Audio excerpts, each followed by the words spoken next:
Hello and good evening, everybody. Welcome to Scotch and Smoke Rings, episode 662. I think. Good to have you on the program today. We are going to be playing Man of Medan Part 2. Now, as I have always done here on Scotch and Smoke Rings, for this show, we've got a bit of an hour-long Q&A at the beginning, as most of you are aware. But for those who are new to the program, we start the game about an hour into the broadcast. So, Q&A at the beginning, you've got questions, I've got answers, then we dive right into the game. I don't know how long the episode will be today.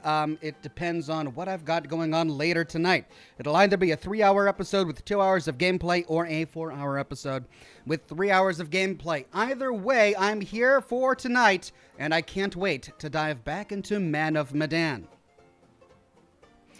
Updates, I guess, for the weekend, as I said at the end of my lore video last weekend, I need to collect a bunch of footage in order to start on Act 2 of my series on the full story of Fallout 4. I've been working on that all week, really hard. I've got over 14 hours of raw footage recorded that I need to sift through to start the series. And I'm not even done yet. I still have about maybe 6 hours of footage left to capture. So I'm still working on that this week, which means no lore video for the weekend, but cross your fingers, if I get enough time, I should have the next episode in the full story of Fallout 4 for next weekend. That's the idea. And I finally have a date for the release of my new shirt. Many of you have been asking for a new design in my shop, and I'm happy to oblige. Now, my shop has been going through some problems, mainly due to the infrastructure, the aging infrastructure of the software technology that powers it. Because of that, a number of my designs have disappeared from the shop, a number of my products have disappeared from the designs, and that's going to take some time to repair and replace. But there are some good things coming in the future, a brand new design. I'm releasing the new design on Wednesday. So during my Mad Max broadcast next week on Wednesday, I will drop the design and I'll be promoting it heavily in my chat. So you can find a link to that at the time, and you can be one of the first people to get your hands on it. It's going to be exciting. I can't wait to hear what you guys have to think. Aside from that, I'm just happy to see everybody today. Good to see everyone on Facebook today. Jai, first in the chat on Facebook. Hello, Jai. And then Matthew Ryan with the first donation of stars. Good evening to the man of the 4 hours. Hope you're doing great. Thank you, Matthew. I'm doing really good. Good to see you, my friend. Good to see Jessica and Kyle. Kyle with a donation of stars says, my dad died when insisting for us to be positive. Be positive. Oh, Kyle, that's a great one. End with the first dad joke of the broadcast. Thank you for that one, Kyle. And of course, it's great to see everybody on YouTube today. Fish Key, first in the chat today, and Scotty P, No Name, Cliff Sains, Craig Euler, Mr. Virus, Rachel, Sarah, Sean Fornango, Toxic Sean, Barry LeCount, and Chininator with the first super chat of the evening says, hey Ox, today is my 30th birthday. Can I get a toast? Oh my goodness, you absolutely can get a toast. Chininator, congratulations and happy 30th birthday.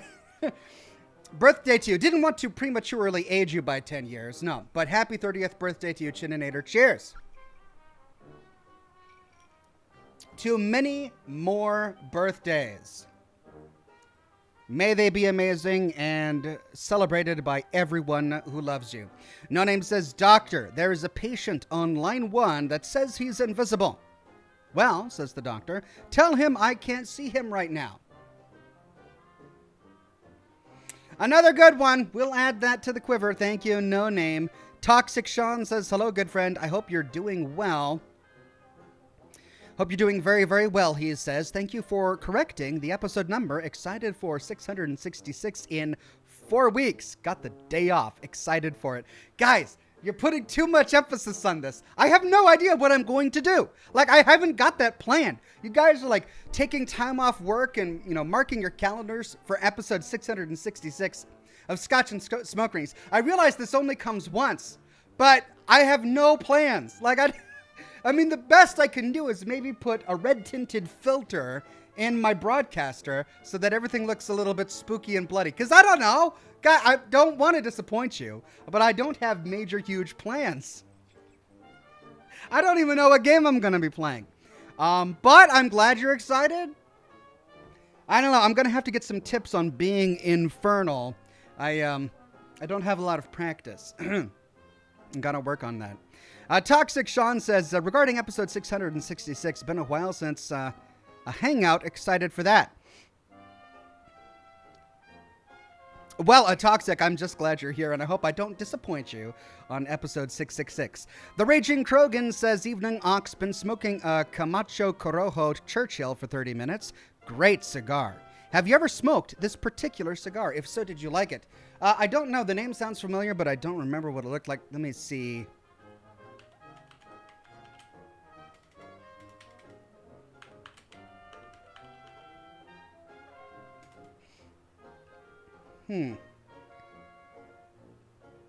I recognize that big red band. So I guess I can say that, yes, I have had it, but I don't recall what it tasted like. But I'm sure I liked it if I went ahead and ordered it. The Watcher with a sticker tip. Thank you very much, The Watcher. Louis Philippe, a member for 23 months and a Silver Ox, says, good evening to all. I have been away for far too long, working too much. I miss this and you all, but can't stay. Happy 30th to Chininator. Bye, folks. Thank you, Louis Philippe. We've missed you as well. Glad you made it by, and I'm glad you're taking care of your priorities in your life. A shame that work can keep us away from what we like to do, but it's always good to be productive. Matthew Ryan on Facebook says, so Ox, as you know, I've been playing Fallout 4 again. I found something interesting with the Wilson Automatoys. Arlen Glass was thinking about bringing My Little Pony to the Fallout world. He was talking about putting individual marks and making Pegasi and unicorns as well. Happy birthday to Chininator as well, he says. Yeah, I mean, Arlen Glass... I think he was devastated that it was the military that was using all of the research and the resources at Wilson Automatoys, that the toy factory had decided to work with the military. Now, what the military was going to be doing with Giddy Up Buttercups, I mean, I don't know. But all he wanted to do, all poor Arlen Glass wanted to do was make toys. That was a really fun story to tell. I've got the lore video about that story up on my channel. Irvin Chadwick with the Gold Derby says, Oxhorn, have you considered calling a priest to help you get rid of that creepy doll? You know, if I thought that my office was being haunted by a creepy doll, maybe I would, summon a priest or an exorcist or something. But, I mean, look, there's nothing. I don't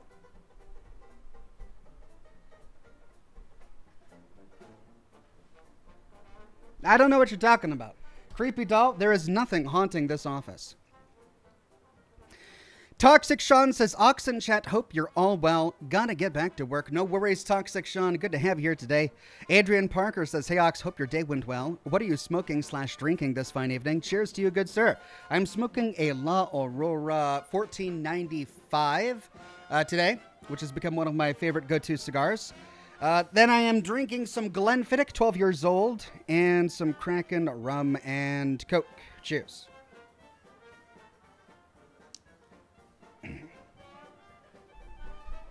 Patrick Elliott says, a medieval doctor opened a clinic for those with the same ailment as he had, but all his patients died.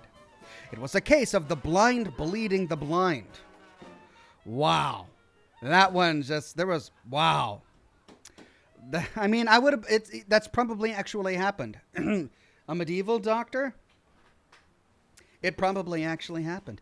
Alexis says, well, start planning. Maybe get a bunch of spooky props for the background. God, you guys really, I admire how much effort you think I put into this show, or that I'm willing to put into this show. I mean, I kind of just, see that, oh, shoot, it's showtime. I got to put the hat on. And then I'm here, right? But man, you want me to have props and decorations, and I mean, I could do it like a professional, I suppose. That's what pro YouTubers do, right? They think about it. Maybe I could do that. We'll see. Ian Chamberlain says, should be a good show tonight. The game's been enjoyable. Yeah, I got to say, I've been enjoying it. It's more scaring. It's been scaring me more than The Quarry. It's been scaring me more than I thought it would. Like, there are some legitimate moments of fright. Now, granted, a lot of those are jump scares. It has a lot of jump scares, so maybe that's what it is. And it's right on that line where if they had any more, it would be too much. Like, if they were any more frequent, it would be too much. But it's to the point where it's annoying me, but it's still scaring me a little bit, so it's okay. It's a good level so far. Rachel says, I want a shirt of you in your excavator power armor, posing for a selfie with your nuke going off in the background, then on the back of your character, dead on the ground after blowing yourself up. Lol. Well, that is definitely a design. You have put some thought into that one. Well, I'll definitely take suggestions for my next shirt designs. Toxic Sean says, we'll never disappoint. Okay, I'm glad you've got faith in me. As long as I never disappoint you, I'll be happy. No Name says, what if there were no hypothetical questions? I know, what if? If only. Matthew Ryan says, the stepdaughter is wanting some tips on making a baby doll fly for her theater performance. Got anything you can share? In what universe would you think that I know how to make baby dolls fly? I can promise you that's something I have never done before. I mean, get some fishing line and screw a pulley into the roof and maybe like feed it up there and yank it up and down. I don't know. How do you make a baby doll fly? Fill it with helium? I don't know these things. Maybe make some Da Vinci wings or something. And I don't know. Tell you what, just go to a really tall building and drop it off. And for a couple of minutes, it'll be flying. You're not worried about the landing, right? As long as you're not worried about the landing, you should be all good. Kyle Warfield says, episode 666, the donut has devil horns. That's all. I could do that. Yeah.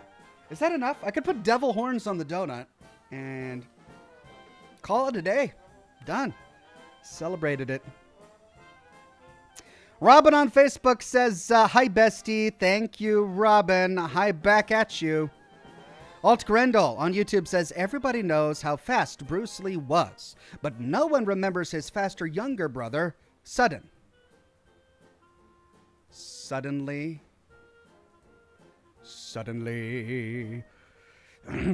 Adam M says the government needs the Buttercups to appease the Zetans. You think that's what it was? The Zetans were asking for Buttercups? I mean, if the events of Mothership Zeta are to be believed, and there's no reason to suggest that they can't be believed, yeah, they did have a fixation on the Buttercups.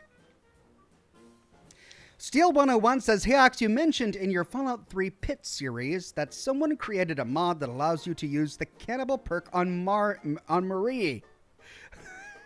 Why? That is evil, man. I mean, it is. Yeah, it's pretty messed up. But one thing you learn when spending any amount of time in the Fallout community or in any role-playing game community where they idolize player choice, that it doesn't matter the morals or the ethics of doing it. If you can think about doing it, they think that you just should be able to do it. Of course, I should be able to use the cannibal perk on a baby because it's made of meat, and my cannibal character, I'm role-playing that he's very hungry. And when he sees that baby made of meat, my cannibal character should have the option to eat it. And Bethesda, if you don't give me that option to eat a baby child in your game, then you are compromising my player choice, and I will sue you. Right? This is like the thing. So, of course, they make a mod. That's why, so that if you have the cannibal perk, you can eat a baby in Fallout 3. Morally dubious. I think it's even less than dubious. Morally reprehensible. We'll go with that. How about that? A No Name says, I saw a sign the other day that said, watch for children. And I thought, that sounds like a fair trade.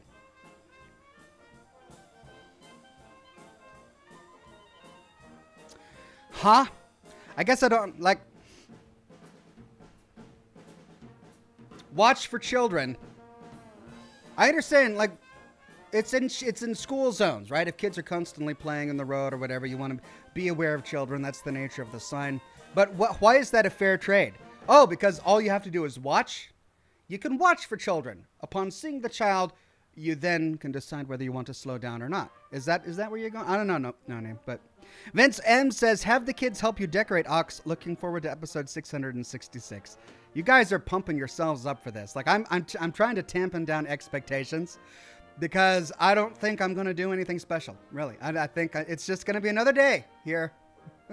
Maybe I'll put little horns on the donut and that'll be it. We'll see what happens. Vince M says, have the kids... Oh, I read that one. Thank you, Vince M. And then Coolis and Callie says, what body part dies last? The eyes. They dilate. They dilate. Thank you, Clueless and Callie. I've never heard that one before. Love it. That's the dad joke if I've ever heard one.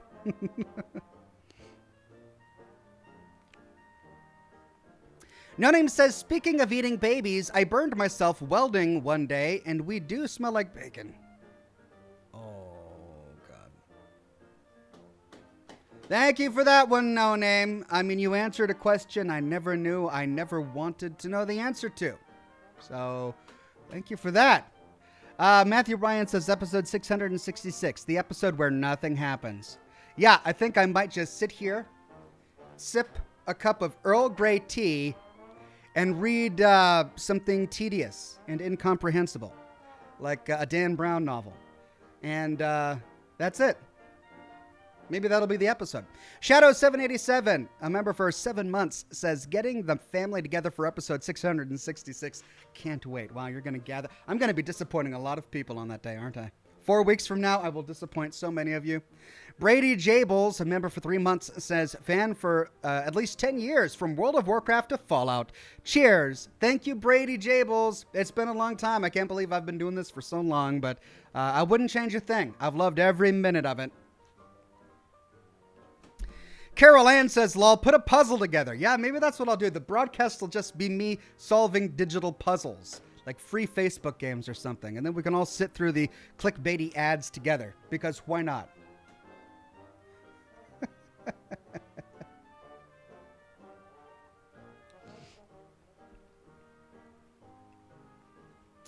Sarah says, so happy you're playing this. Sad life has been taking away my stream time. Loving the Fallout 4 layout and adding the description and timestamps. Thank you, Ox. You're welcome. I do try to add chapters to my lore videos when I can. The Raging Krogan says, wood-fired pizza? How's Fire gonna get a job now? Well, I guess he'd have to work for Stone. Until Stone fired pizza. Then work for Gas?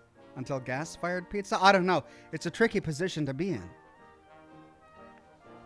Patrick Elliott says, would be funnier than heck to have him start streaming with an empty room, lol. Maybe I'll just do that. Maybe the pressure of making episode 666 will be so high that it'll get to me. And I'll just say, screw this. I'm going live and the chair can entertain you all. I'm starting to like the idea of that. No Name says, sips a cup of tea and read an entire book of The Tale of Two Cities. I mean, yeah. But to be fair, A Tale of Two Cities is actually engaging and interesting compared to a Dan Brown novel. Jocelyn Ryan says, all these great plans for episode 666. Hopefully the ghost of the baby doll doesn't decide to hijack the episode. Wouldn't that be a bummer? If something like that happened, of course it wouldn't because there is no baby doll, but that would be a bummer. Whatever Tube says, Ox, the new Game of Thrones show is out. You ever watch Game of Thrones? Also, Enclave and Hollow Earth. God bless, play on, sir. Thank you, Whatever Tube. I hadn't watched Game of Thrones for a long time. But last year I sat down and watched it with somebody, and I got through to season 2, I think is what it was. And it was okay. Honestly, I don't see what the big deal was. I know that the beginning of the series, it was supposed to be really good. But that's kind of where I lost interest. You know, I went through the first season with the whole Stark plot.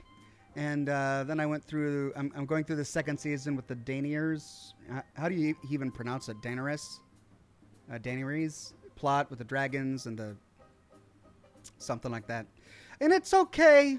It's okay, but it's not like amazing. Adam says, Ox, story time where you read us the Fallout Bay Bible. Yeah, I could do that. There's a broadcast in and of itself. I could just read Chris's Fallout Bible verbatim. KT Beaverhausen says, where do pencils come from? Pennsylvania. Give me a break here, she says. I live in Pittsburgh. So thankful it's Thursday. Woo! Take your top off, Ox. Cheers. Oh, wow. KT Beaverhausen, you are excitable. And I love that kind of energy on the broadcast. So good to have your excitable energy here today, KT Beaverhausen. Thank you for that. Rachel says, have you heard that excursions are officially being released for 76 on September 13th? I'm so excited to see you play. I didn't know that was the date, but that's exciting. And yeah, it looks like I'll have to take a break in my regular schedule of broadcasts to cover it.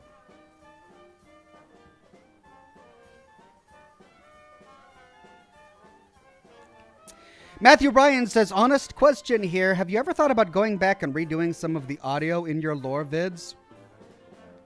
Well, I mean, I can't. Like, once a video is published on YouTube, you can't make any changes to it. It's not like you can swap out the audio or the video or anything like that. So if I were to do that, I'd have to remake the entire video. And I have thought about it, but I've got so much new content to do right now that I don't plan to revisit some of my older content until I feel like it. Wormy says, need a reenactment of Rafflemow with a penny whistle. All my penny whistles are in the garage. I haven't played the penny whistle in a long time. Yeah, I don't have any in here. I should go get them. I mean, that would be fun. Deuteronomus says, here's a shirt idea. Ox riding on a Days Gone bike in his Tunnel Snakes jacket with Jack on the back and being chased by wolves with freakers in the background.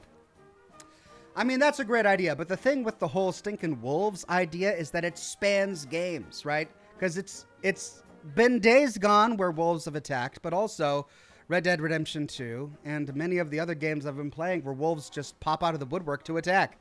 And that's why it's an annoying thing, because they follow me from game to game. So if I do a stinking wolves shirt, which I may, it would have to not be game specific. The Raging Krogan says, bird flu? Yeah, they tend to do that. Right, the bird flu, they tend to fly. Zarteth says, sip a cup of Lady Grey and read the entire IRS tax code.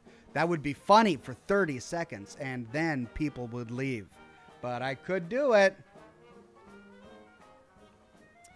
Matthew Ryan says, do you normally have a penny whistle in your desk? I did years ago before I moved here, like when I was broadcasting from my old garage. But I guess they're still in boxes or something. I haven't played them in a while.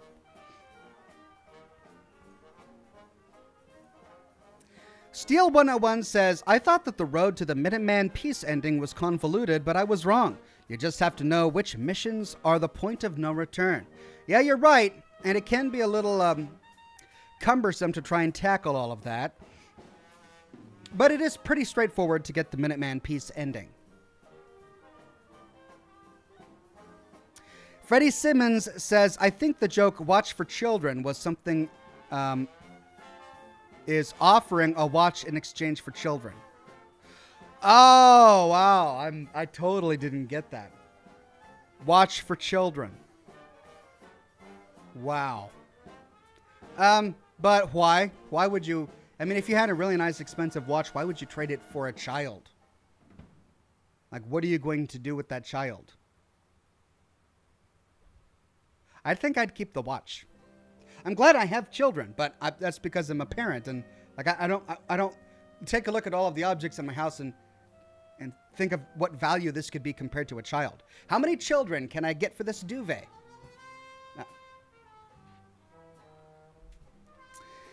Jonathan Toombs says, "Hey Ox and everyone, love me some Scotch and smoke rings. Thanks for always having a great content, Ox." You're welcome, Jonathan. Good to have you here. Snowman says, "Hey Ox, might I suggest a solemn reading of The Eye of Argon for episode 666? Love you." I mean, I've had that recommended before on the broadcast, and I just don't. I took a look at it, The Eye of Argon, and I can understand why people think it's funny. And because he wrote it unironically, and yet people, but I just can't do it. Like there's no way I could get through an entire broadcast reading that book. David Harder says, "Hey Ox, can't stay for long due to Final Fantasy XIV raid, but a suggestion to ease the next Master Chief Monday, if it hasn't been done, would be to download Halo 2 in advance. You're close to the end." Thank you, David, and it has been done. I have downloaded it. Ranker 1138, a member for 23 months and a silver ox with a tip. Thank you, Ranker. Michael Yang says, "What ridiculous fact or lore in Fallout makes you go, yeah, we don't talk about that?" Probably the talking mole rat in Fallout 2 called the Brain. I mean, it's an elaborate Animaniacs reference, right? There's no Pinky, but they've got the Brain, and he runs this mole rat society, promising utopia and all of that. And they explain it away canonically by saying, well, the mole rat was exposed to FEV. But, I mean, really? A talking mole rat called the Brain? And it's canonical. It's in Fallout lore. It's in Fallout 2. And they never mention it again. They never bring it up again. Why? Because it's ridiculous. It's just, there's no point to that. And this is my problem with some of the jokes they do in Fallout 2, and that Interplay did in general, is they didn't really consider the lore of the world they were trying to build when they were doing their jokes. They just went for the funny.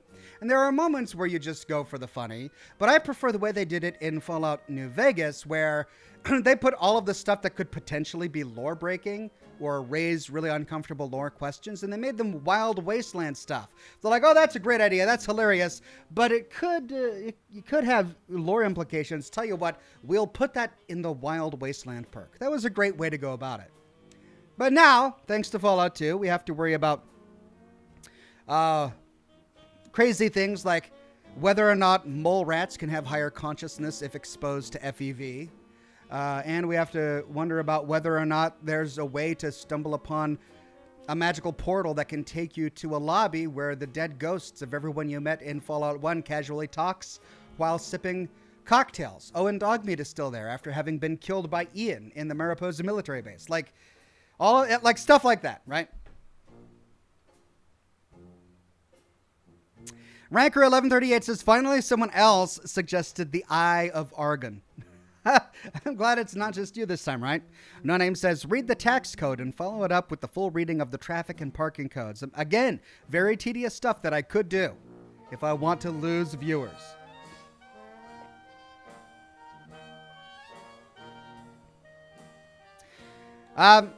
Scotty P says, for episode 666, have a Minesweeper marathon.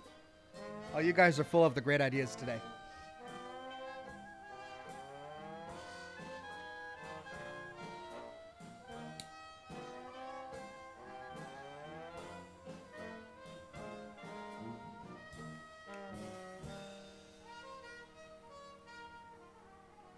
Elena Sherwood on Facebook says, oh my God, I remember that garage. Was it really that long ago? Yeah, it's been like 4 years. 4 years this month, really, since I moved into this place. Aaron on Facebook says, hello, Ox. My wife, Lindsay, and I love your stuff. Thank you, Aaron. Shout out to both you and Lindsay.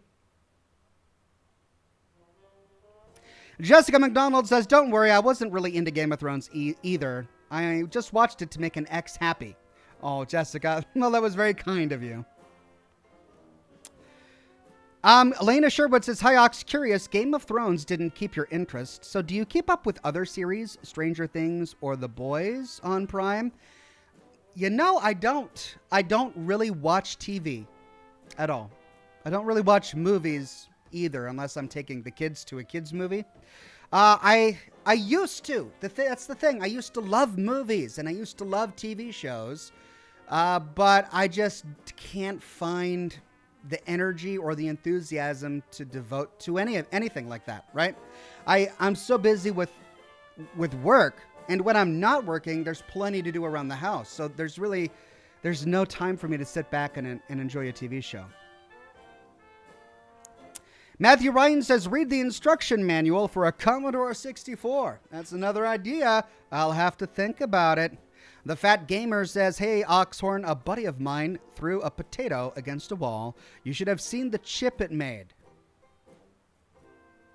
I'll see myself out. Have a good stream, Ox. Thank you, The Fat Gamer. That was a good one.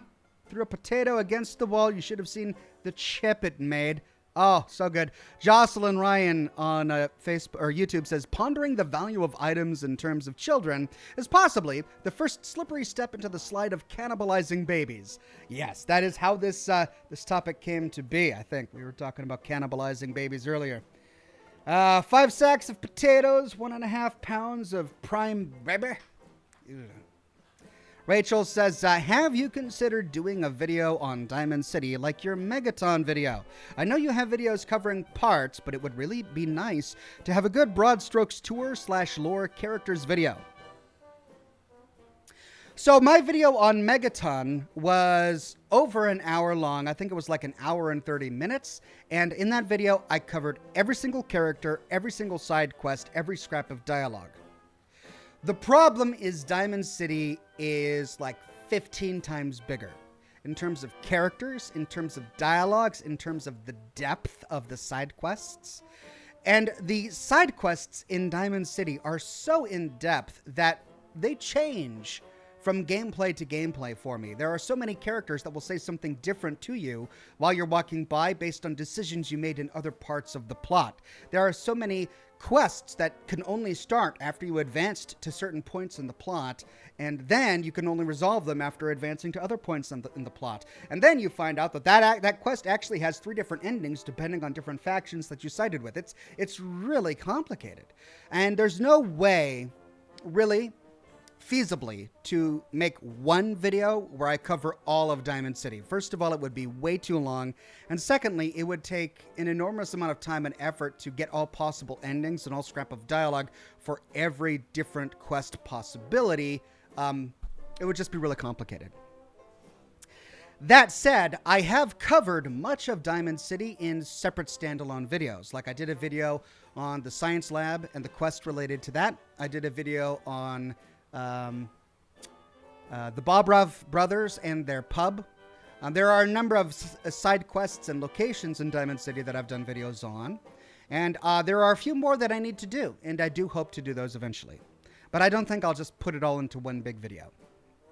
Ryder Wheeler says, evening, Ox. Sadly at work, so I can't stay to watch, but I can say on my off time I have been having fun with Cyberpunk and the new Saints Row. All right, well, I'm glad you've been enjoying Saints Row. And Cyberpunk. I mean, I played the whole game. Ranker says, how about playing Frog Fractions? But it has to be played blind so we can all revel in your joy when you make the discovery at the beginning. The discovery? I mean, from everything I've seen, it's just a math game, and I don't really want to play a math game. I mean, maybe you guys keep bringing it up, so maybe there's more to it, but it just seems tedious. Fishkey says, best night of the week. Thanks for being you. Cheers. Thank you, Fishkey. Glad you made it. Whatever Tube says, Ox, there's rumors of the Fallout TV show being kind of New Vegas-ish. It's going to be out west. Is this nonsense or what? Oxhorn and space play on, sir. Thank you, Whatever Tube. It's not a nonsense. I mean, we've already learned the name of one, at least one, possibly 2 vaults. Vault 32 and Vault 33. And we already know from established Fallout lore that the double-digit vaults tend to be on the West Coast, right? So the likelihood of it being on the West Coast or in Nevada is pretty high. But we don't know for sure. Like, we don't know any idea about the plot. We know the Brotherhood of Steel is involved. We saw their power armor with Brotherhood of Steel Paladin logos on it. And we know Vault-Tec scientists are involved. It's possible that the Enclave is involved, though that's not. I would actually argue against that because the one character we saw in a uniform, it's no recognizable Enclave uniform. But yeah, I mean, it very well could be in Nevada. Steel 101 says, "Hey Ox, who do you think is the strongest protagonist in Fallout? I think it's Nate because of his military training and battlefield experience." Well, that's an interesting question. I guess by strongest, you're saying who was better prepared to take on the role of a main character and a Wastelander at the beginning of the game compared to all of the others. Yeah, all right, so the Vault Dweller from Fallout 1 had been in a vault his entire life, and he wasn't prepared for anything. He was probably one of the least prepared. The Chosen One, he had been prepped by his tribe to leave, and so he had to go through the Temple of Trials, but the Temple of Trials really weren't that challenging, at least not compared to just surviving in the Wasteland, so yeah, I don't really think that he was quite prepared for it as well. For Fallout 3, again, we have a character who lived his or her life in a vault his entire 19 years on the planet. So again, not very prepared. So I'd have to say, yeah, either Nate, who actually had time in the military, or the Courier, who had an entire life traveling the Wasteland as a courier in a profession, defending himself from raiders before he was shot in the head by Benny. So it's either between Nate or the Courier. Vicky T says, "Hi Ox, glad you're enjoying the anthology. Have you considered playing Madison? The Fridge is Red may interest you for Scotch and Smoke Rings. Alan Wake 2 on the list." Alan Wake 2 is always on the list. Let me see. The Fridge is Red.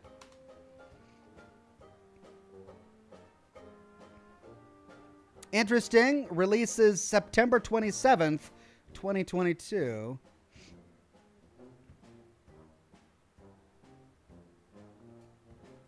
Okay, well, I'll put it on my list. As for Madison, yeah, Madison is definitely on my list. I've had it recommended many times.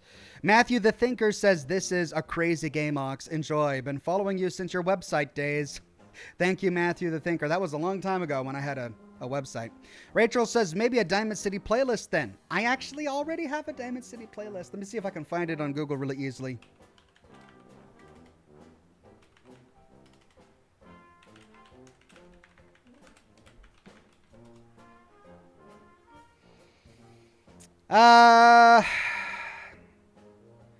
So if you type Diamond City Fallout 4 Oxhorn, you get all of them on YouTube. Are they in an individual playlist? It's hard to find playlists on YouTube. Let me see if I can find it.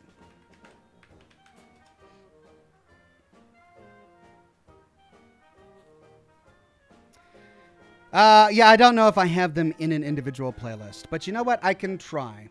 Yeah, maybe I'll organize those in a playlist. It's something I've been meaning to do if I haven't done it already. I kind of thought I already did it, but if not, yeah, I'll do that.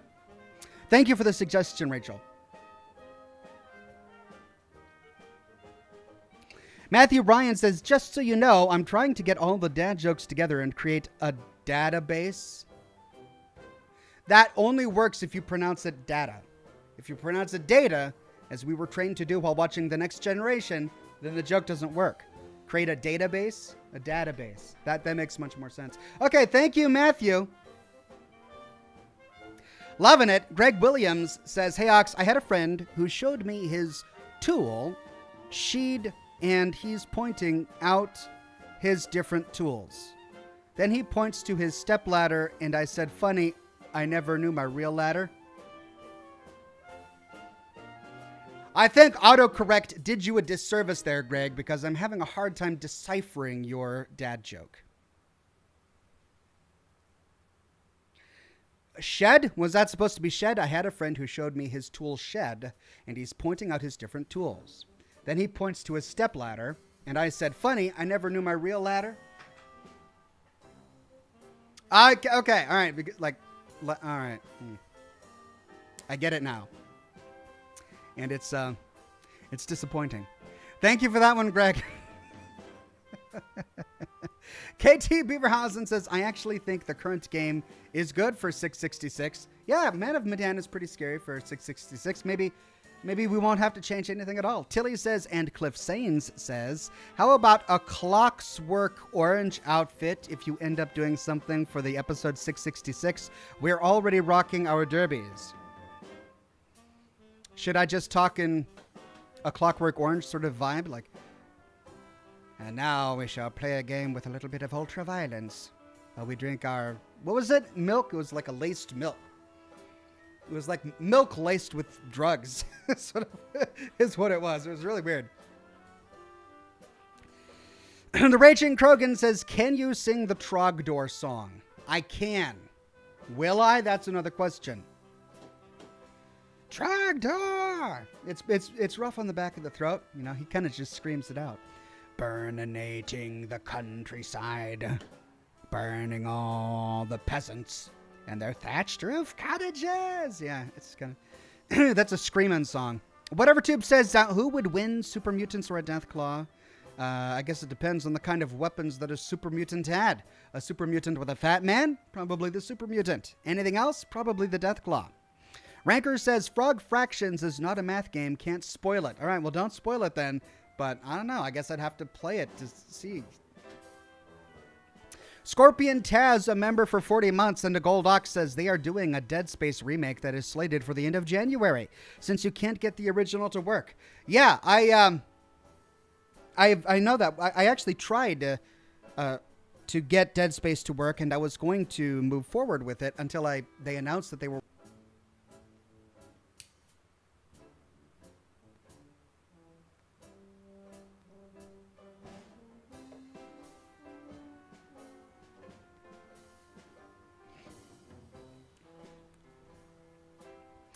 P-Town says all the DC videos are in the Fallout 4 playlist. Trust me, guys, I know I'm always on Ox's back about updating the Fallout 4 playlist. Are you? Okay, well, yeah, all right, I'll make a Diamond City playlist, all right? The Video Game Mashup says, I've been really enjoying your Fallout 4 content. Thank you. Loving all the lore. All right, thank you very much. Video Game Mashup. No Name says, did the characters in this game get any better? I fell asleep midstream last week. At the moment, I still think the kids in the quarry are more redeemable. Yeah, I mean, they are more redeemable. The nice thing about this game is we're at the part now where they are all in mortal peril. And them freaking out about dying is making things a little bit more fun. Mal says, what's a ghost's favorite fruit? Blueberries. Oh, almost couldn't get that one out. Oh, thank you, Mal.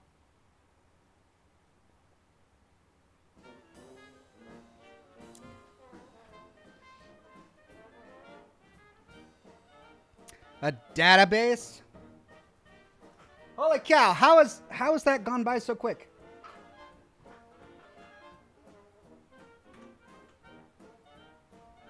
Oh, okay, we got a few more minutes left until we start the game.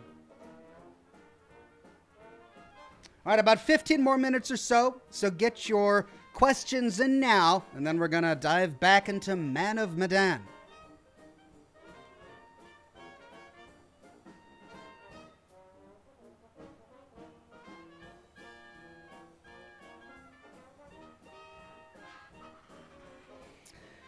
Tilly just gifted 5 Oxhorn memberships to the community. Thank you very much, Tilly. We'll have to see who snags those. Sledge says, and the Trogdor comes in the night. Yes, he does. Trogdor comes in the night. Beefy little arm there.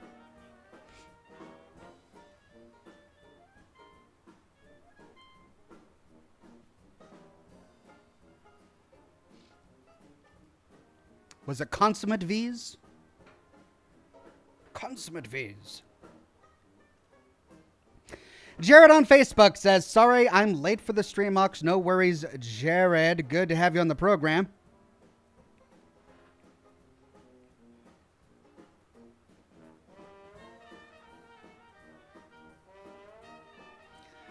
Ultimate Pit Viper says, what plant has fur and 4 legs? What plant has fur and 4 legs? A cauliflower. Cauliflower. Oh.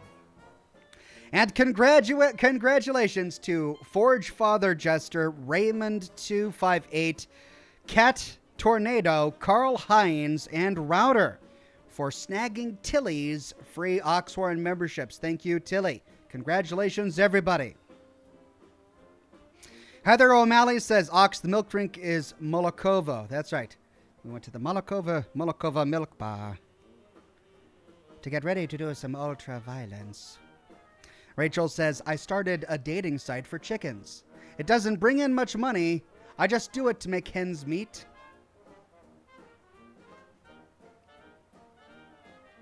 To make ends meet, to make hens meet. Dating site for chickens. Love it. That's a great one. Just wow. Thank you, Rachel. Matthew Ryan with a donation of stars on Facebook says, Jessica McDonald had asked this earlier, but I didn't hear it. If you responded, what has been your favorite Wild Wasteland encounter?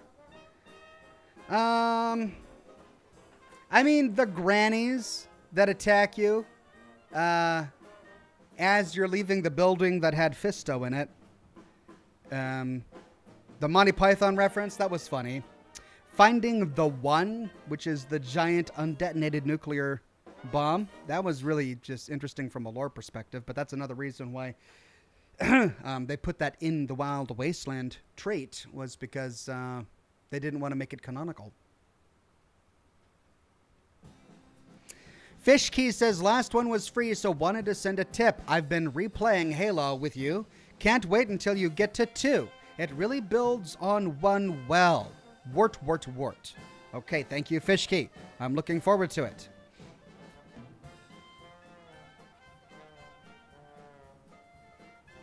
No Name says, speaking of the Quarry, Ted Raimi, who plays Travis Hackett, is the brother of Sam Raimi. Just a little fun fact. Thank you for that one, No Name.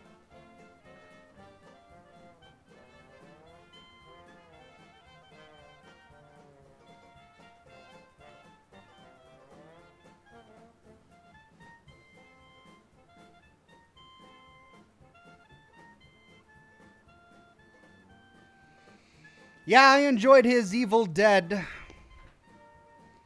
Anything with Bruce Campbell in it is good.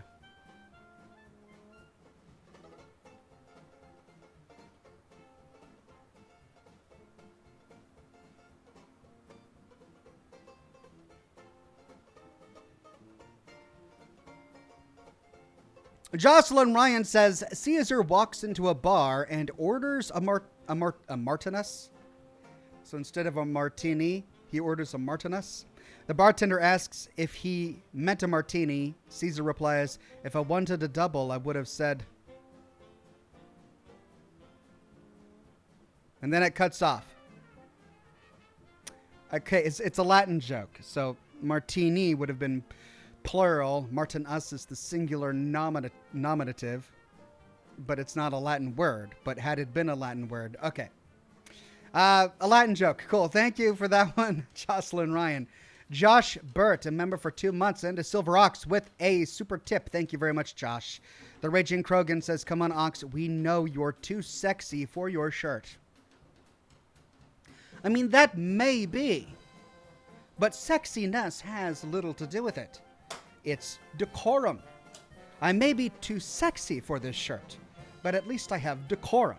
And decorum states that you do not appear on film topless, unless it's your profession. And that is not my profession. Not that I'm shaming that profession. I'm not. People got to do what they got to do. People can enjoy what they want to enjoy. It's just not my profession. And therefore, my decorum is to keep the shirt on. But that's just me. I'm not shaming people who take it off. Again, you want to take off your shirt? Take off your shirt. That's cool. I'm going to leave mine on.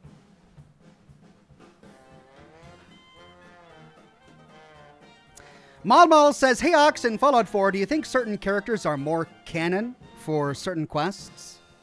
Well, in Fallout 4, Nick Valentine definitely has way more to say for the primary plot. He was definitely created as a companion that you were supposed to go with while uncovering the truth behind what happened to your son. You were supposed to play detective with him, essentially, which is why they included a ton of dialogue that only for that character that they left out for a lot of other characters. People have been asking me in the comments of my lore series why I don't show what Piper says in this circumstance, right? Like at the end of the confrontation of Kellogg, we have this long conversation with Nick Valentine, and he has a lot of things to say during the walk along the way with dog meat, but Piper doesn't. The reason I don't include it is because they didn't include any of that for Piper. Really, that's the biggest example that I can think of. Adam M says, okay, hear me out. We could make a dolphin power armor pillow. We could start there, ease them into it. Leave it to me. You'll be the next My Pillow guy. Oh my God. Really? There are a number of different professions I think I could do well. Being a pillow salesman, I think he's got that covered. He's got that covered. Johnny Turner says, hi Ox, not sure if it's confirmed or not, but would you want the Fallout TV show to be canon in the Fallout universe or its own thing? I would want it to be canon in the Fallout universe. I can appreciate franchises that have different universes. Marvel, most famously, has a cinematic universe which is divergent from the comic book universe, right? They lean upon each other, they derive things from each other, but they're really two separate entities. We really can't expect a comic book to reference something that happened in the movies, and so on and so forth. Though the movies can reference things that happen in the comics, because that universe depends upon the universe established by the comics. But this is one of the reasons why I prefer a universe to be all-encompassing, right? I would prefer it if the Fallout TV show just didn't make any canonical mistakes. As long as they don't do anything that's a mistake, then it can be taken side by side and along with the Fallout video game universe, right? But if they start doing a bunch of weird stuff like telling us who dropped the bombs, and it wasn't Vault-Tec, and it wasn't China, and it wasn't America, it was Slocum's Joe. Slocum's Joe dropped the bombs for some reason. They do something stupid like that, or just make this really awful canonical issue, then it can be canonical alongside the game, and that's what I would prefer it to do. I would derive less pleasure from the series if they just didn't care about established lore. And the reason it's important is because you can be creative while restraining yourself, right? People sometimes think that in order for a person to be creative, you gotta remove all strings and just let them go hog wild and, do whatever they want. And there are some auteurs out there who are not only great creative guys and great writers and great directors and great editors, but they can restrain themselves and they know what sounds good and what doesn't sound good. And when one ambitious idea might sound good on paper or in your head when you're thinking about it, but when it comes down to filming it, it doesn't really work. And so they have the wherewithal to cut that, right? There are certain auteurs like that, but most directors or writers or, movie makers, they're really good on one focused thing. And having some strings in place that restrain the director a little bit causes him to be creative down a narrow path, is what I'm trying to say. Sometimes you actually get better art if you've got a deadline. And there are a number of writers throughout history who were writing for certain publications that had standards that they had to meet and deadlines that they had to meet, and they ended up producing art that was way better than if they had no deadlines and no standards at all. And so I think that it's a testament to the creativity of an artist who's able to create a cinematic movie or TV show that's interesting and compelling while staying within the rules of the universe. When you violate the rules of the universe, it's lazy writing is what it is. It's not just creative in its own right. It's lazy writing. You're violating the rules of that universe because you couldn't be bothered to come up with an idea that works within the rules of that universe, right? So yes, I'm definitely hoping that the TV show is canonical alongside the games.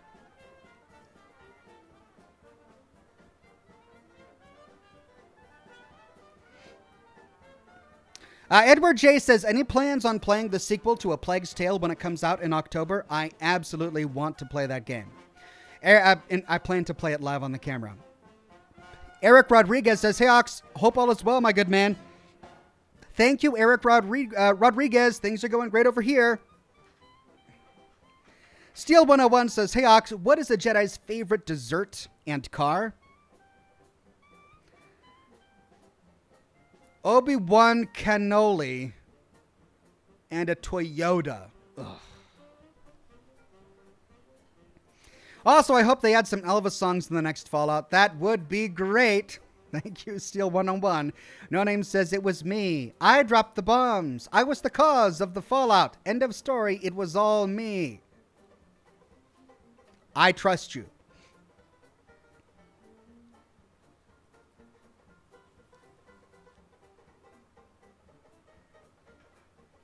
Matthew Allen Ryan says, Wasteland Encounter. Oh, no, I read that one. That was back to Jessica McDonald's question about a Wild Wasteland Encounter. Thank you again, Matthew.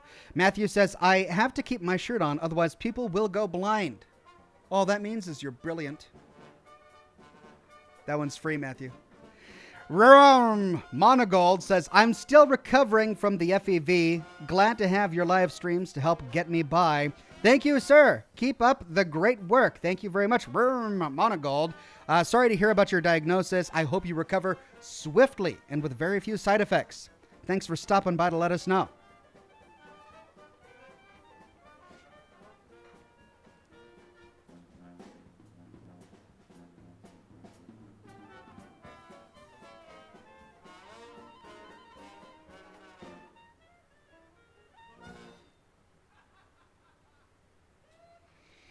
Jocelyn Ryan says, how to make Ox mad.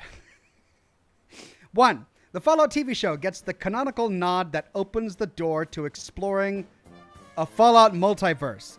This show is just one possible divergence. If they did that, I wouldn't watch it. I just wouldn't finish it. I mean, I guess I would have to. I would have to for my job. But I would just not enjoy it at all. And I'd be crapping all over it the entire time. Because I don't want a Fallout multiverse. I don't want dolphin power armor. I don't want communist Chinese power armor. What are they thinking? P-Town says, hey, Ox, we are still waiting on that Cole Phelps character vid. Yeah, at this point, I don't know if I'm ever going to do that. I think I uninstalled the game from my computer, actually. Maybe someday. Nick Aprose says, love your content, Ox. For episode 666, you should do something Fallout related. Maybe Fallout Dust for New Vegas or Frost for Fallout 4. I mean, maybe, but the whole point of doing something special, quote unquote, for episode 666 is because 666 is the infernal number, even though it's supposed to be the number of man. But if I chose anything special to do, it should be devious, right? Falcon KDP or KPD says, love your stuff and hope to have a Scotch someday. That would be fun, Falcon. Steel 101 says, would the Jackson 5 music fit into a Fallout game? No, it wouldn't, because the divergence happened somewhere in the early 60s, late 50s, if I recall. And that's actually a problem. There are instances where both Obsidian and Bethesda used music in particular, but also types of weapons that existed long after the divergence, right? I think Country Roads Take Me Home is a great example of a song that should have never existed in the Fallout universe, and yet we hear it on the radio while exploring Appalachia, right?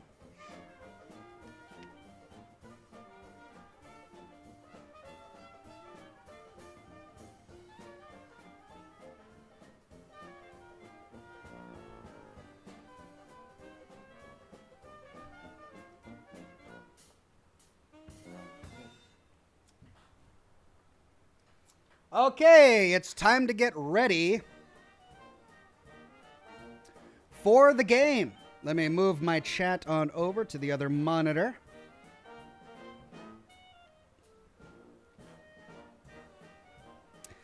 Gamma says, good evening, sir. Will you consider playing The Last of Us? It's soon coming to PC. It's a pretty good post-apocalyptic pandemic game. Cheers. Thank you, Gamma, and I would definitely consider it if/when it comes to PC. I'll keep my eyes out. All right, let me get the lights.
Adam M. just gifted 5 Oxhorn memberships to the community. Thank you very much, Adam. Can't wait to see who takes advantage of those.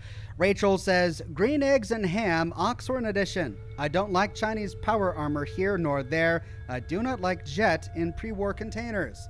Lol.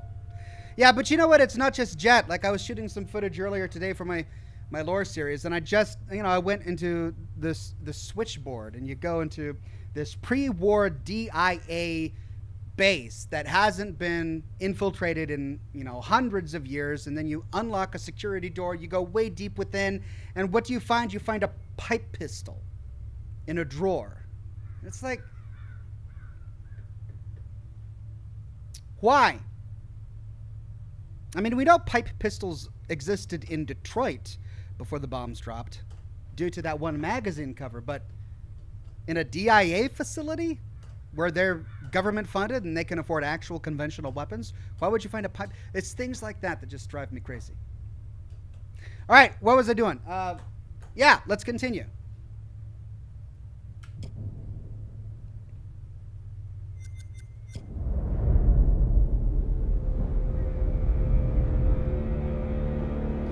Congratulations to Ryan Farley, Johnny Turner. Be ready for taking advantage of Adam M's gifted membership. Looks like there are a couple more that can be snagged.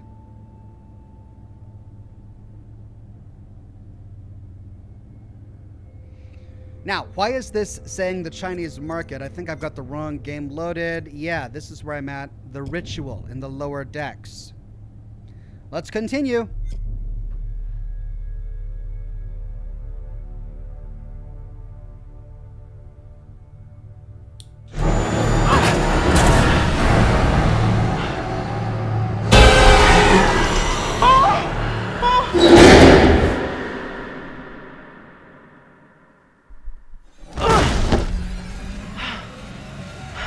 What in God's name is this?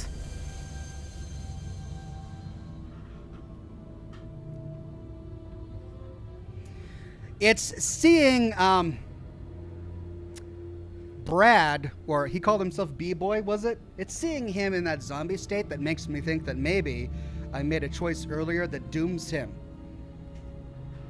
Maybe he's gonna die. And congratulations to Simply EV and Alexander Toth for snagging those free memberships.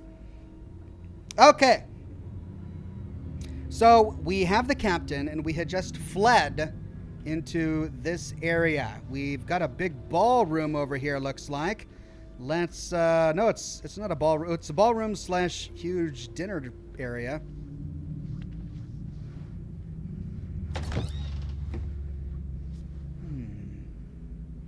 Pictures of a seaside.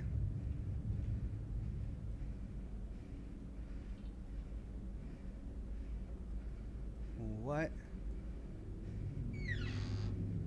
Right, okay, so there was a beach in there. This place is not right.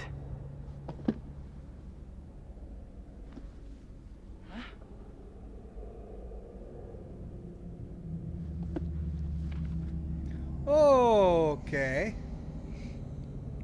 Miss Silverfox 666 gifted 5 Oxhorn memberships. Thank you, Miss Silverfox. We'll see who snags those. Okay, so what does this satanic book say? Cabal should silently assemble, and no more or fewer than 5 true individuals of sound mind and spirit. It should number 3 female and 2 male, firstborn, faces obscured with hood, sigils. No, it is important to the sorcerer and the spiritual well-being. Flock that before the festivals of Akramahamari can. Ritual of Threskia is performed to went away demons by means of Cabal. All right, so it looks like it's hard to read this because there are blood smears all over, which makes it very difficult to read. The pentacle shall be drawn out, and each member shall stand at each of the 5 primary points. A lady born of the seas shall be rendered unconscious and placed at the center of the pentacle. It is From there, that the assembled should recite the incantation of Sorez, sword in hand, with all exaltation possible, as it is written. We five stand at the furthermost point. We are yet close enough to touch. All right, so is this what we're going to have to do later? Woman born of the seas, is that our captain? Pentagram. The five-starred great power, turning 90 degrees to describe the unicursal out the pentacle, is faith, sword forward and using rents. Turn X degrees to redacted, describe the ocuvernal sigil, constitutes the blah blah blah with reverence, yada yada, turn to face north with exaltation, exclaim. All right, congratulations to I Might Be Your Daddy, Angry Kitty, Beast Legend God for snagging some of Miss Silver Fox's free Oxhorn memberships. Looks like there are 2 left to be claimed. And then Brian Isaacs says, wouldn't it make sense 200 years from now, after an apocalypse and civilization has not recovered, that modern arms and ammo would be rare? Also, common folk would be using black powder muskets, bows, crossbows, and melee weapons? So, I mean, that concern was definitely raised by the Interplay developers, which is why they leaned so heavily on tribal cultures during the events of Fallout 1 and Fallout 2, and in the Honest Hearts DLC for Fallout New Vegas. So to answer your question, yes, but that has been fulfilled on the West Coast. I think Bethesda has taken the idea that while there is that aspect of tribal culture in a post-apocalypse where modern weaponry is rare, a lot of these weapons can last for a good long time before they decompose, especially if they are cared for right by people who hand them down to their children, or if they were never discovered because they were stored in some pre-war secure government facility. Also, I think we're supposed to have the idea that America in the Fallout universe was so militarized that guns were literally everywhere, and ammunition was literally everywhere. Congratulations to Jimmy Leonard and Raphael's Way for snagging Miss Silver Fox's gifted memberships.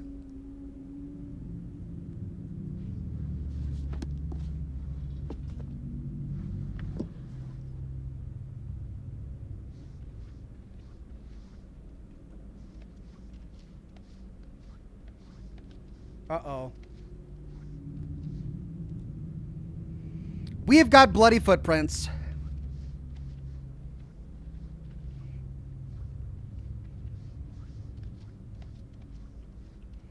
They lead to the stage, but then they turn this way.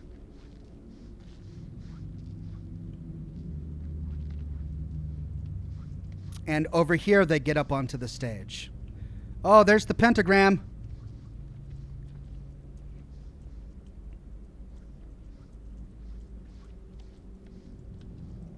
What is going on here?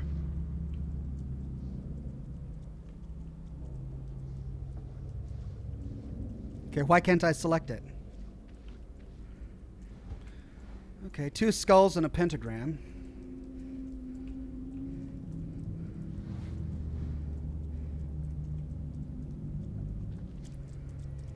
Blood from a fountain.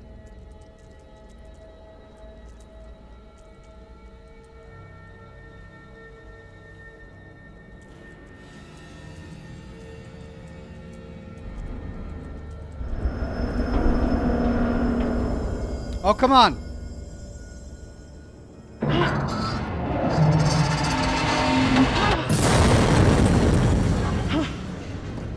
Did you see the curator?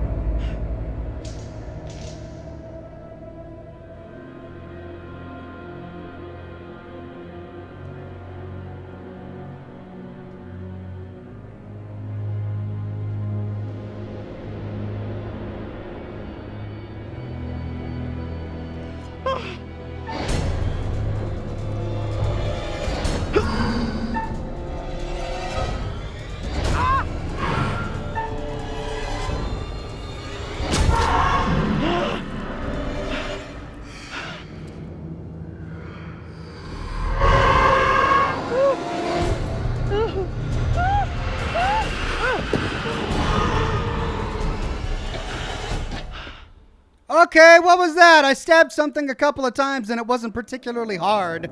Was that a good thing or a bad thing? Oh, that's gonna fall. That's gonna give way. Oh, it's gonna break. One at a time, guys.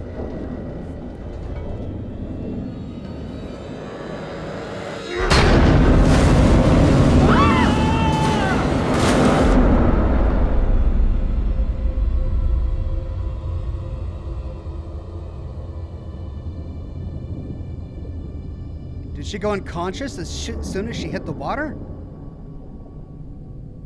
I don't think that's how people fall into the water.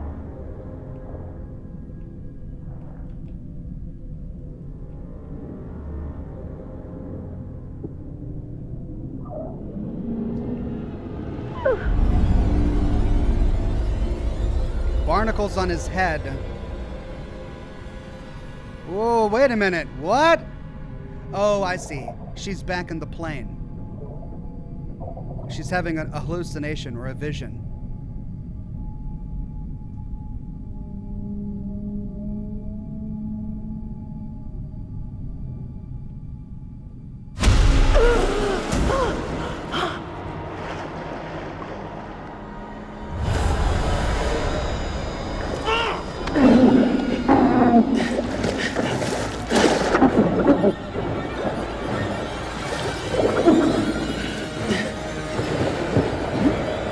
Oh, come on, let me do something.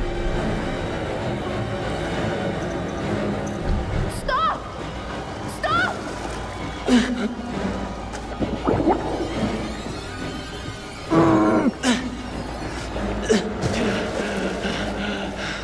Come on. What on earth is going on here? What the heck? There were two of him?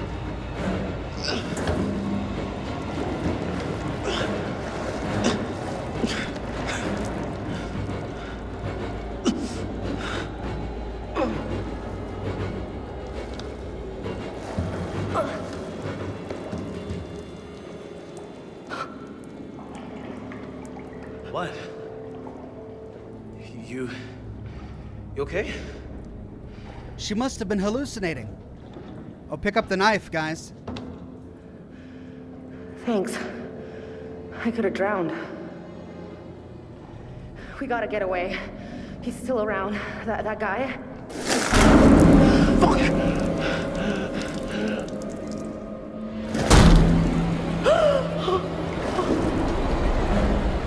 Oh!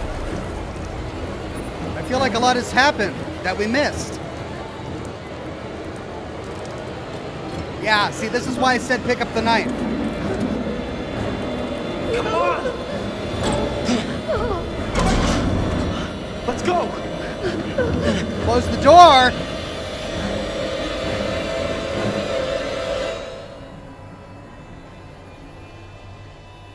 Oh.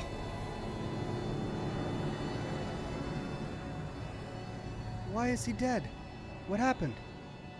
What happened? Why is he dead? How did he die? You wanted to surprise me with the whole pirate adventure thing, and I gotta say it was a good idea.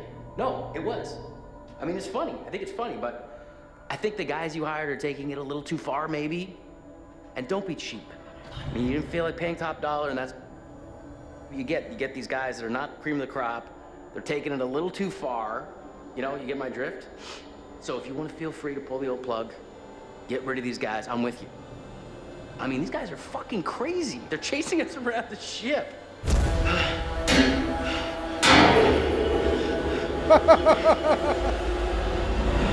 Okay.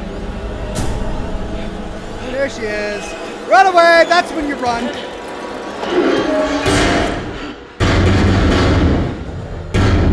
Alex! Julia! Oh, okay. I feel like a lot has happened that they didn't explain. Like, I don't understand. Why were those bad guys in the water? Why was the one guy with the lazy or the glass eye suddenly trying to kill everybody? What happened to Brad? Why was he lying on the ground bleeding? I mean, they didn't show us what happened to him the last time we left him. So why was he suddenly dead and bleeding? I guess, what's the timeline here? I'm a little confused. I gotta find everybody. Need something. Something is fucking with me.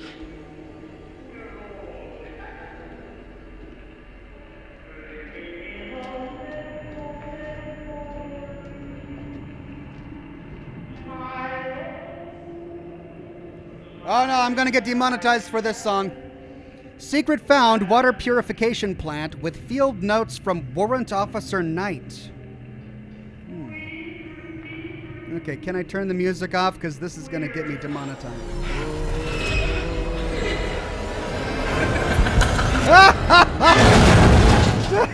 Okay. What's the significance of that? All right, there's a door over there. Oh, here we go.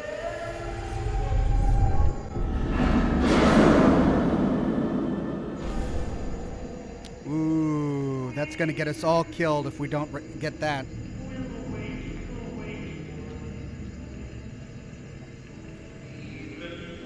Ship in a bottle. Duke? Duke? Let's see. No way. There's no way. That's not possible. Oh!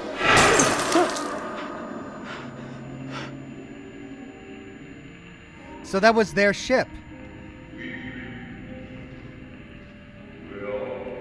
All right, hold on. I want to see if I can collections and characters. Let's secrets.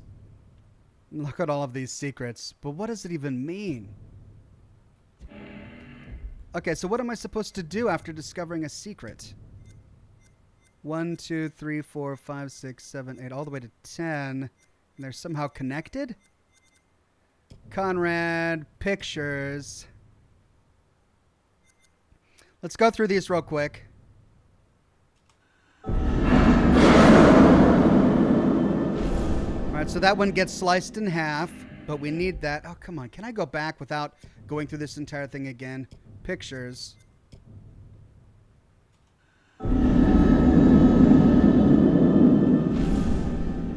Yeah, that didn't tell us much.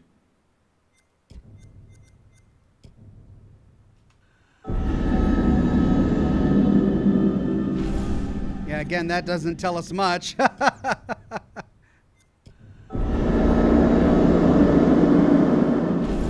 Oh, is that a helicopter blade slicing through the part they need for the car?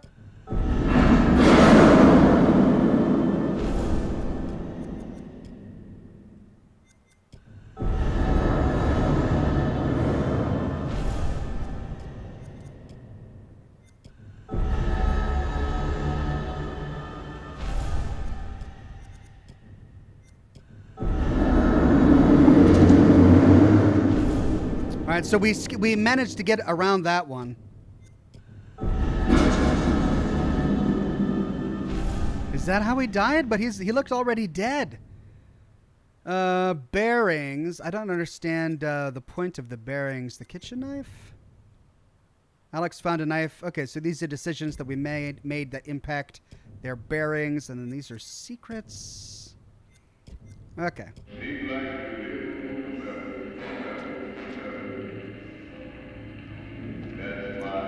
Okay, so that's the end of this room. Let's move on to the next one. Hope we can find that radio to turn it off before I get demonetized.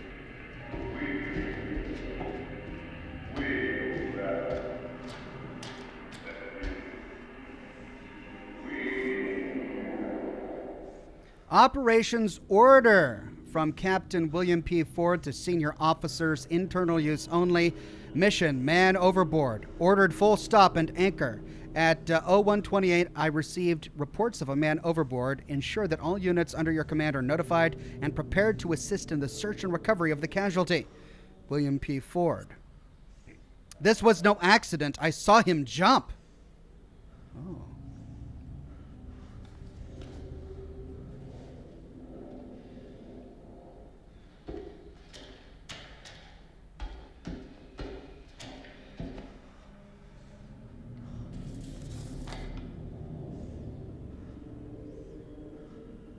Internal memorandum, 14th Division Army, to all officers.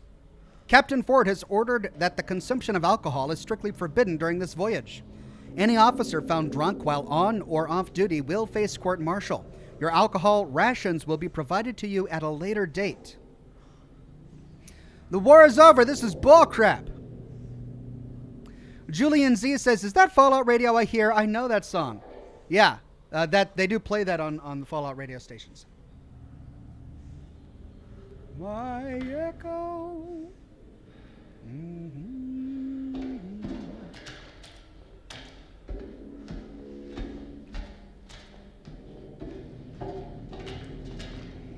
All right, room adjacent. Wait a minute, we've got a brand new hallway here. Hold on a second.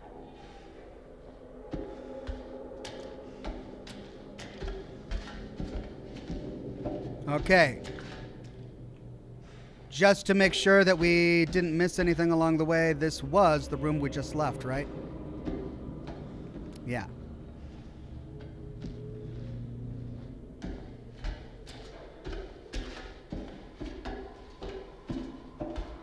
It's fucking with me, man. It's just fucking with me. That's it. I gotta find everybody. Whatever this is, it's just fucking with me, okay? It's fucking with me. You're the one talking to yourself, man.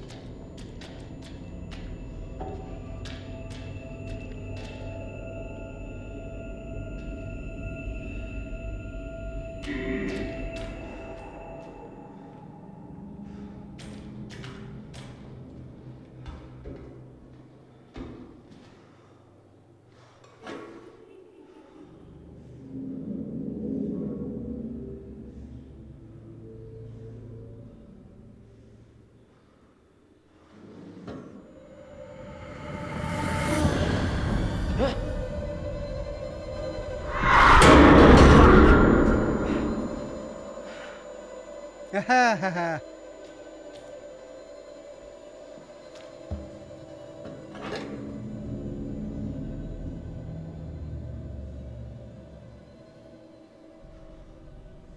Not even one.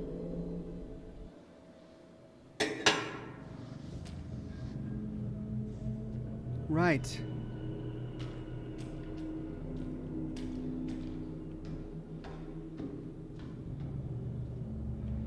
This just leads to the bathrooms.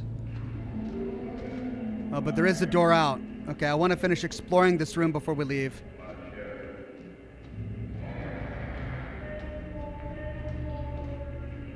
If anybody knew what the hell was going on in this place, it would have been the captain.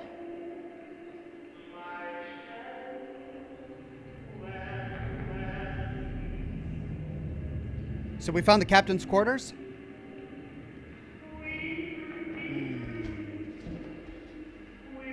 Oh, all right.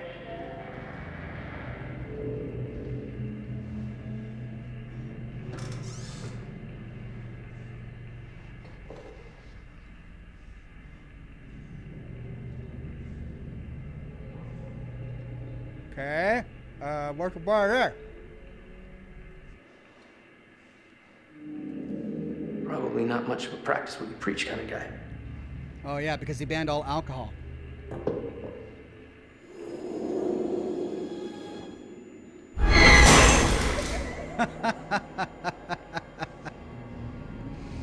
Ah.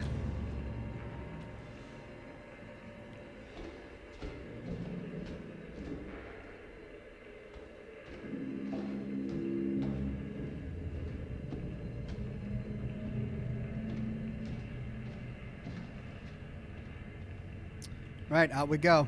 Yeah, I should really take a look behind this door, shouldn't I? Should. But should I? Oh, great. What's behind him? Yeah, I should.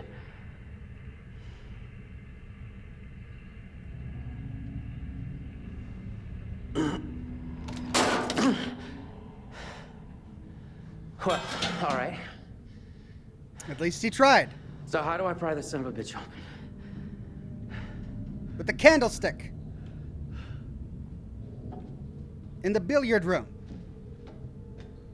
Colonel Mustard.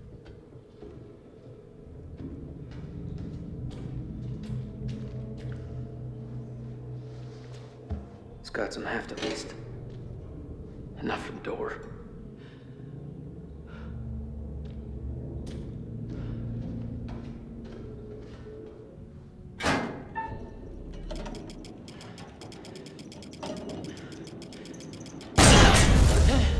Crap!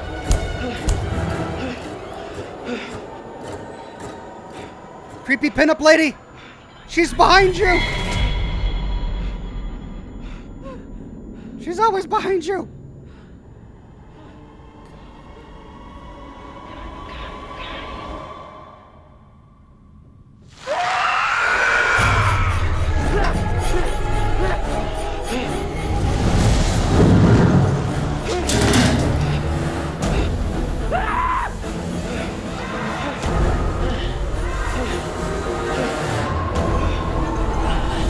Daggone it!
No! No!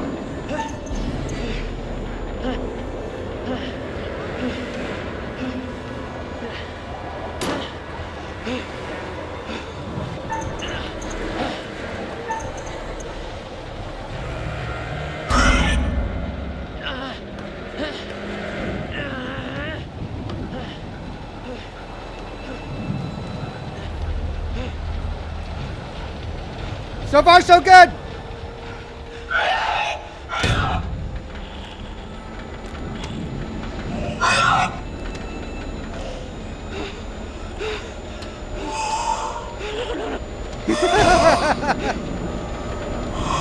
Oh no!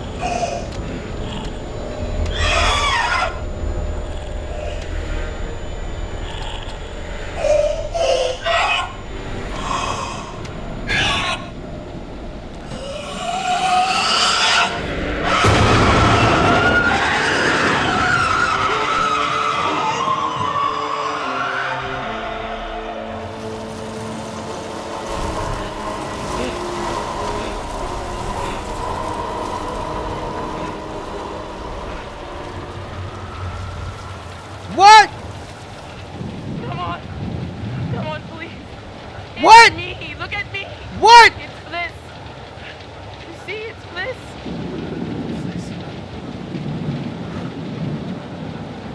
What are you doing up here? God damn, you scared the hell out of me. Oh no! Come on, we should keep moving. We need to find the others.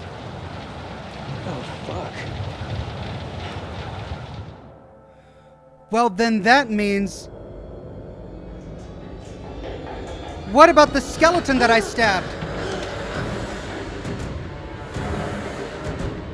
Oh, come on, give me a break!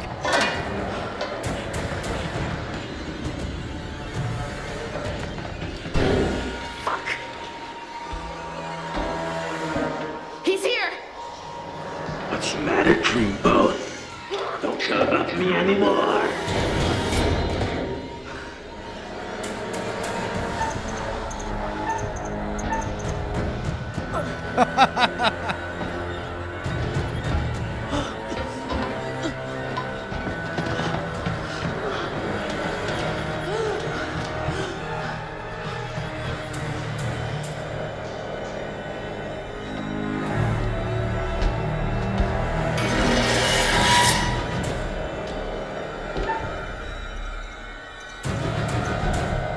Shit. I got it!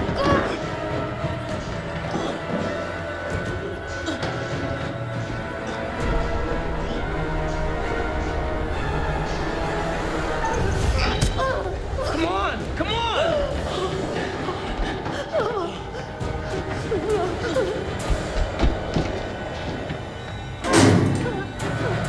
What's going on? Hey, sis, what's up? Out of the way! Oh no! That little bit of time!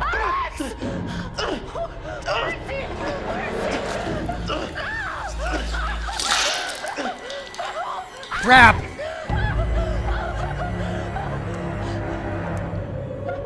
Well, We gotta move! Now! Come on!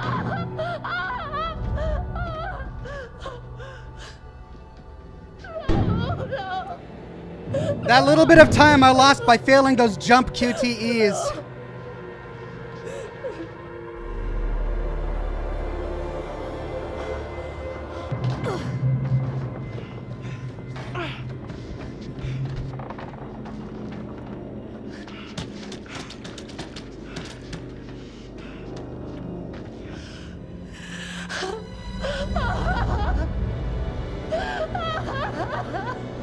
Well, you wanted one of them to die. There we go.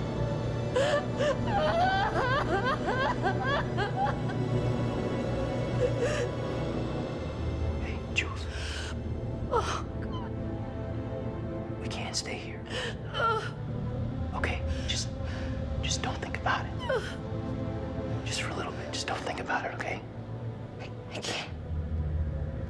I can't. You have to, okay? Because I am barely surviving on my looks here, and if anybody is gonna get us off this boat, it's you. I need you. They're not looking at each other. They're kind of looking off into the distance.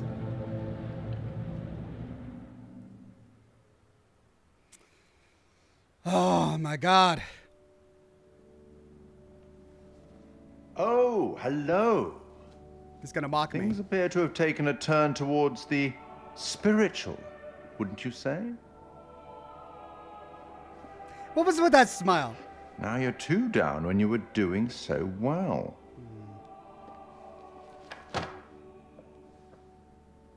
And has anyone seen Brad?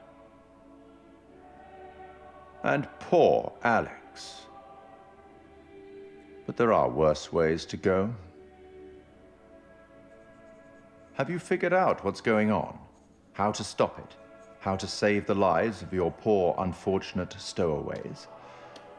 You will, I hope. Although it seems the ship's previous occupants never managed to. Quite a lot of deaths that night. Let me help you out. Give you a little hint. Sure.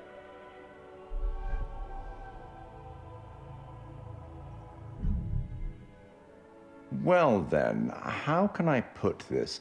There may be forces at play here that are more scientific, and even some that are more political, you know? Agent Less Orange. supernatural. Yeah, we figured that out. Perhaps you've started to realize something. That everything and everyone may not be quite what they appear to be. Yeah. I hope that helps. Well, aren't you excited to find out what your poor unfortunates are making of all this and how you might avoid any more unnecessary tragedy? Go on, back to it. Speak soon. Oh, all right. So he said 2 down. Does that mean Brad is dead? That mean, how did we kill Brad?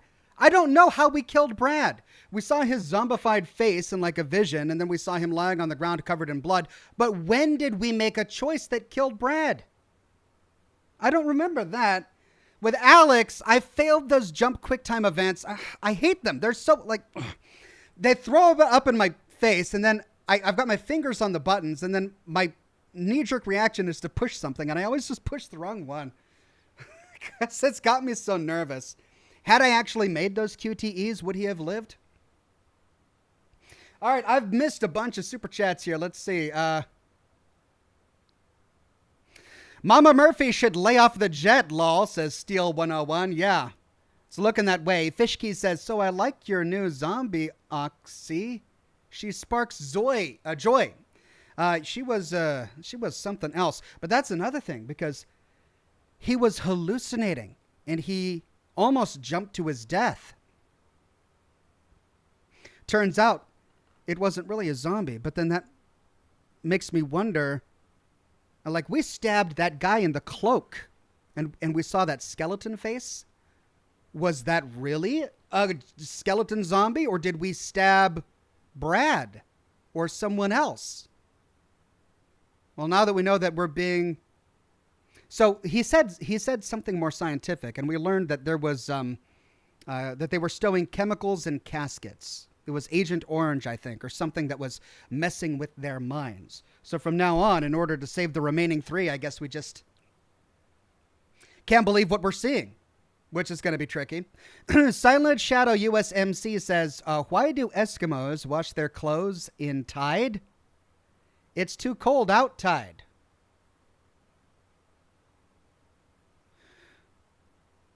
Well, I mean, Eskimos live in frozen conditions, right? So I'm sure the ocean would be frozen, wouldn't it?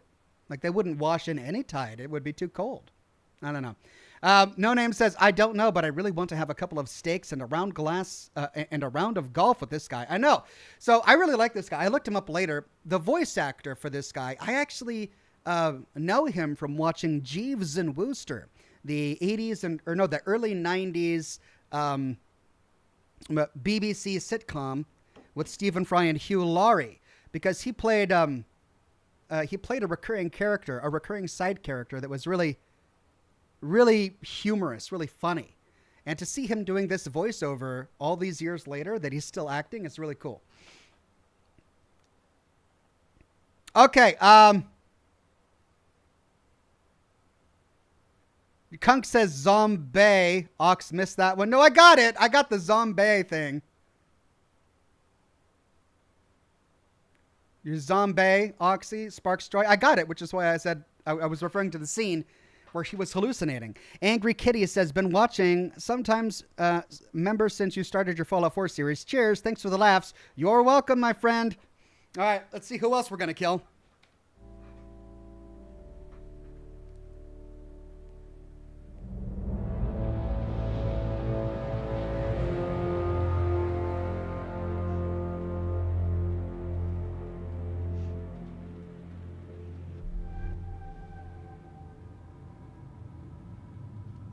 There was some kind of fucked up ceremony going on down there. Someone saw me. There's one prick in a robe. He attacked me. Who are you talking to? Some asshole in a robe. I don't know. Who are you talking to? What? No, this ship must be cursed. It's the only way we can explain all this evil shit that's happening down there. All right, come on. I'm the only one that gets to hyperbolize around here. There's got to be another explanation. What was that? Right? The stuff I saw, it's like there were these old soldiers. They were bodies. They were dead, but then they came alive and... I saw something. This old lady. I mean, she was batshit crazy, like dinosaur old. Not that that's a bad thing, but she just, like, up and vanished on me. Alex wasn't the only Alex. There were things walking around with his face on them. Alex's face. It was horrifying. Let's time out, okay? This place is too fucked up to just be fucked up. You know what I'm saying? I mean, like, something is going on here. So what do we know for sure that we can all agree on? Caskets, Agent Orange. Did you see the gold? Anything? If there was gold here, we would have seen it by now. And the mystery continues. What do you think actually happened to this place? A goddamn mystery box is what it is. I saw 1947 on the newspaper. This whole place reeks of weird. Dirty, stinky, weird. And I don't like it. I was thinking I was gonna say this place is like one real bad trip, but then I guess I just did already say that. Or wait, did I say it yet? Crap. What happened to everybody on this ship? Where did they all go? I feel like we're on real houseboats or the river Styx. So what's with the bodies? They come with the ship? Apparently getting scared to death is an actual thing, because I'm pretty sure that's what happened to these guys. At least we figured some stuff out. Kind of. We're wasting time. Whatever we do, we have to do it now. Pretty sure we can hop back onto the Duke from here. Fliss said we'd need the distributor cap. Let's try the radio. God, Conrad, the Duke's radio got smashed up in the storm. Please, just stop joking around. I hear you, okay? But I'm thinking that tower means there must be another radio around here. Right? Only one way to find out. There's gotta be a way up there. The luck's not that bad, right? Don't answer that.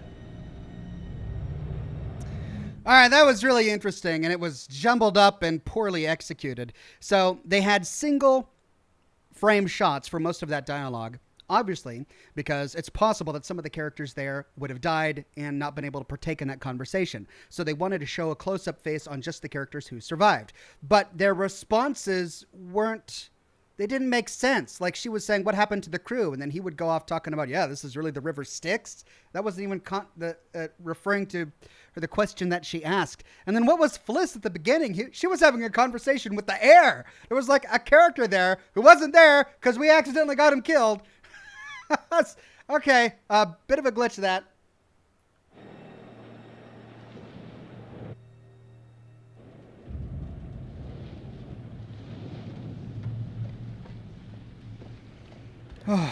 And I'm disappointed that we couldn't go over more of the information that we've uncovered. We have found a lot of clues, enough, I think, to be able to deduce what's been going on here. There's gotta be some way off this bucket of bones. Yeah. But very few of the options we chose actually allowed the characters to discuss their findings.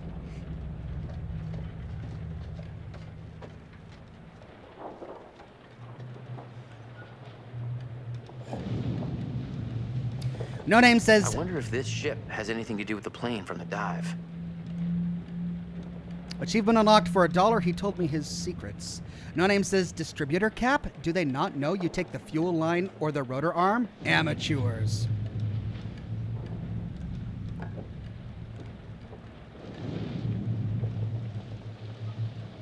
So the soldiers were so messed up on Agent Orange on the ship that they started shooting down their own planes that were allied to them.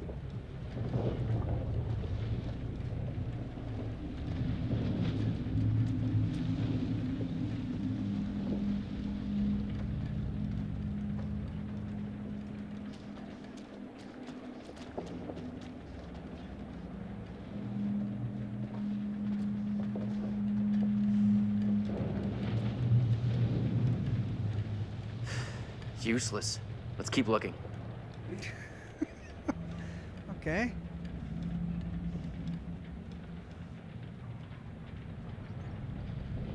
Oh, right, because it has holes in it, so they can't escape on that. Well, I mean, they could leap onto their own ship, right?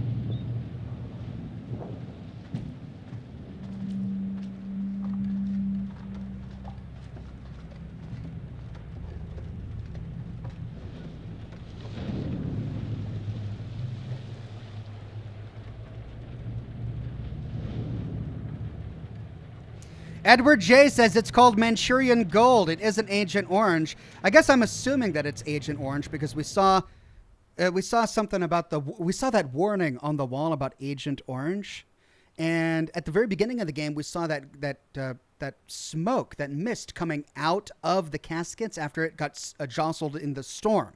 So gold doesn't leak gas, right? If there really was gold being carried in the caskets, what was it then that was leaking out of the caskets during the storm, and then hence everybody in the ship starts going crazy, hallucinating that they're seeing something? I think the biggest clues that are going to tell us what went on here is what we saw at the very beginning of the game. Those who were away from the hold didn't get doused in whatever chemical leaked out of those caskets, and so they were fine, but as they slowly got closer to where those caskets were held, even they began to hallucinate. Maybe it's not Agent Orange, but it's definitely some chemical that makes you hallucinate and gives you heart palpitations that lead to a heart attack. Kunk says Agent Orange was Vietnam, mustard gas was World War I, and Manchurian Gold I hadn't heard of. I don't think Manchurian Gold... Okay, maybe Manchurian Gold is a nickname for some sort of gas that was being used at this time.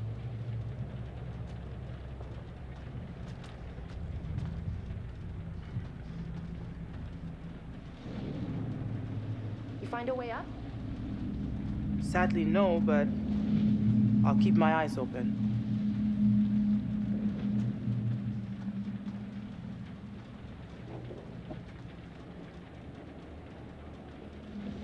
Oh, great, they're going to separate again. Hey! Help me out over here!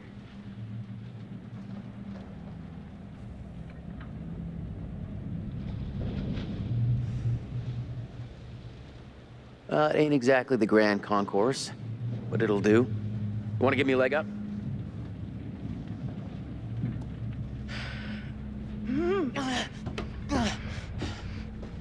Here, I'll pull you up.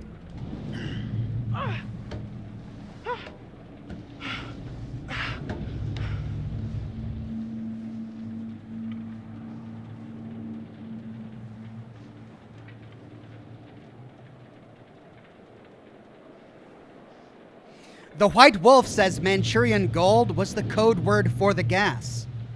Okay. But what was the gas? All right, we've got a staircase going up and a bunch of scrap metal in our way. And Fliss is gone, so I guess we go up.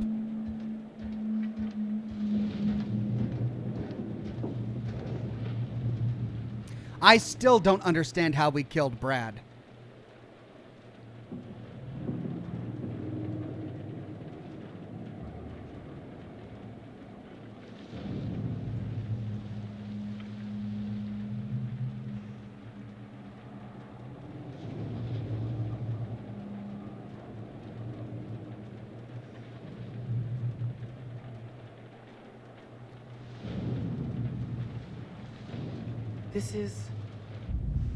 This is where I chased Conrad before. Huh. I thought it looked familiar.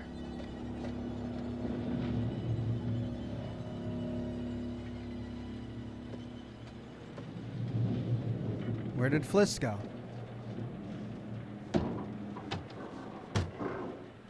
Hey. Come over here. We might be able to get through this.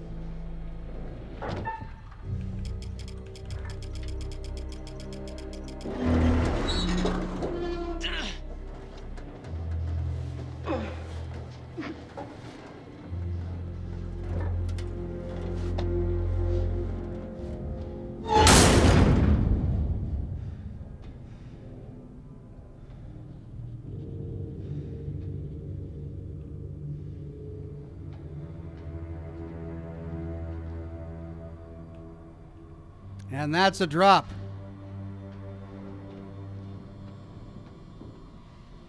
Wormy says, Oxhorn chat says you stabbed him as Fliss. That's Spectre Grim Reaper. Oh no.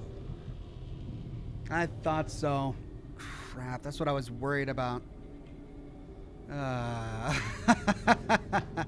Oh, great. There's the body.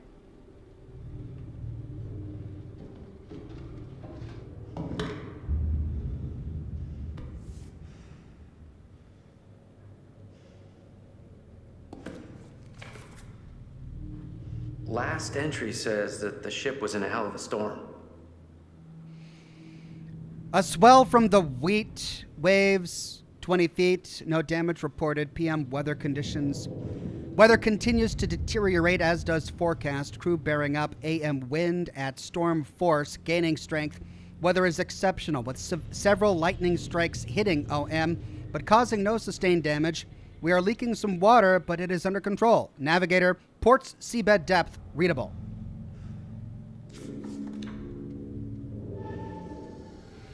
Operational logs for SS Ourang. AM sea going down, noon, thick fog. PM increasing head. PM, AM 7:30, fog very thick. Midnight PM, dense fog continues.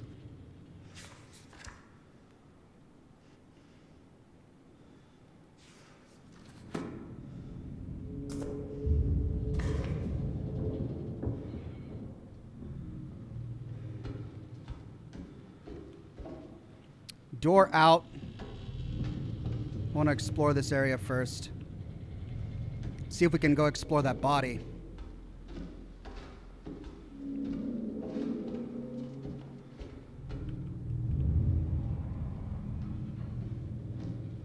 Oh, that's a way out too.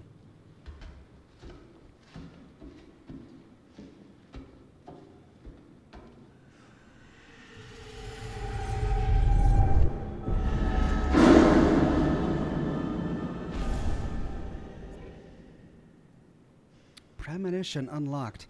Okay, so door on the back that allows us to go deeper. Let's see what this door does.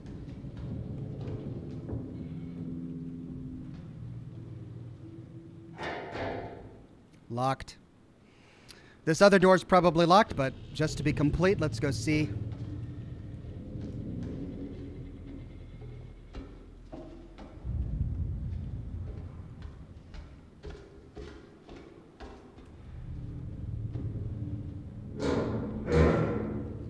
And just as we suspected. So, we've got one way out. Where's Fliss and Catherine? Was that her name?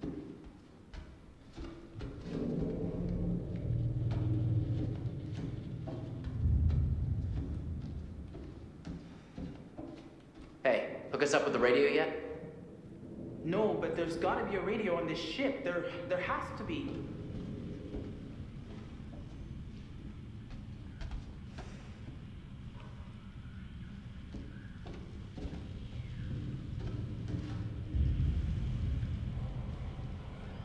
Something's wrong here.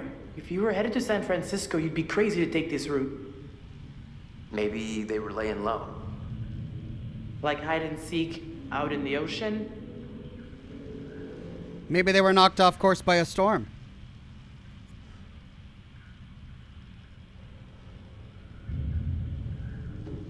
I hear something that sounds like a radio.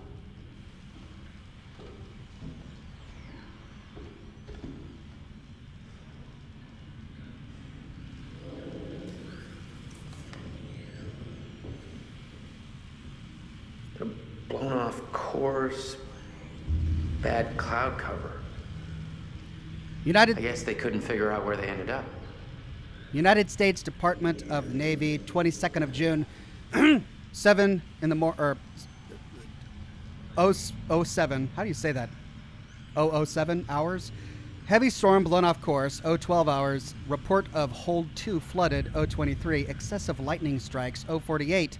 Adrift in shallow waters, location unknown. 0120, seabed depth believed uncharted, unable to establish depth. 0132, search for crew member overboard commenced. 0140, search called off. 0141, heavy cloud cover, as yet unable to establish location.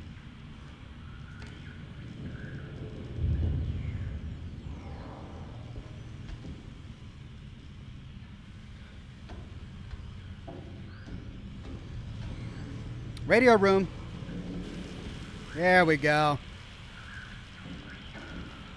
Oh, sick, man. I think Mushhead over here was trying to get a message out when he shuffled off the Buffalo. Radio operations 0201, Mayday call broadcast, radio contact intermittent, attempted Morse SOS, many crew dead. Sounds like they were pretty well fucked. I die.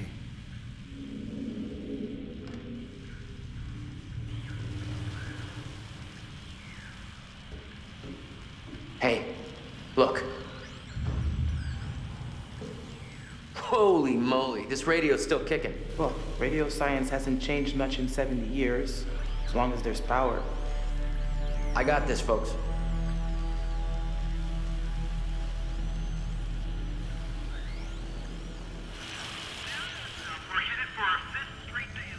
Hell yeah! This sucker's alive.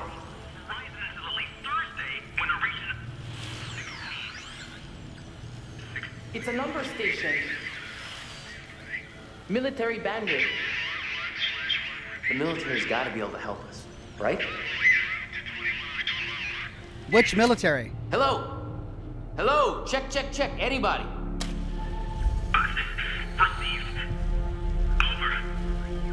Oh, fuck yeah, man. Okay,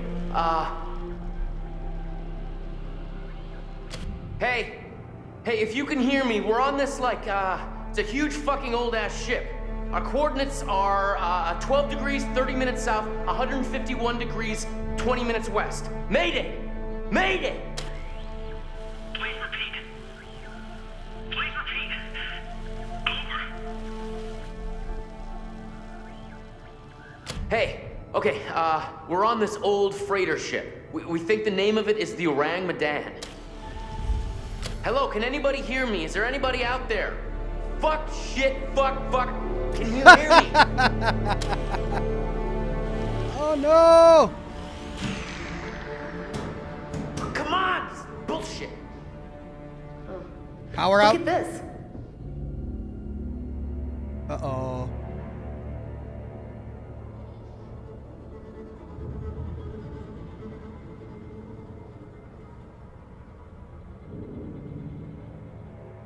This has got to lead somewhere. Maybe we can find a way to get the power back. If the power's back, we could send a message over the radio. I think someone should wait here in case a message comes through. I gotta be honest. I don't think I'm gonna make it down there in my shape. Julia, shall we? Why are they going down a giant hole?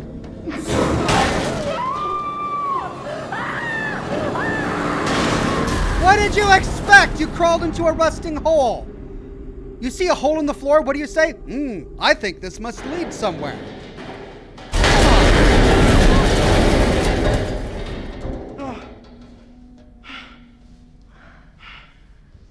Any broken bones? Everything still work? You guys okay down there?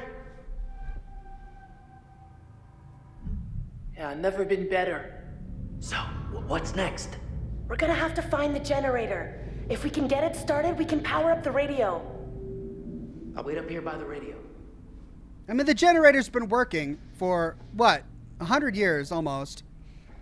80 years, and it suddenly stops working. And these guys think they're going to just get it running? How are they going to jumpstart it? After you. Right.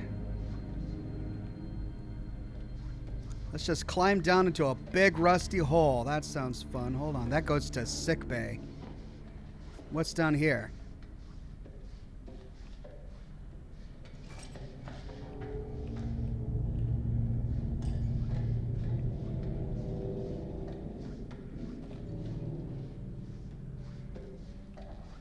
Looks like we're in the lower levels of the ship. Yeah, you climbed down there. Of course you're in the lower levels of the ship.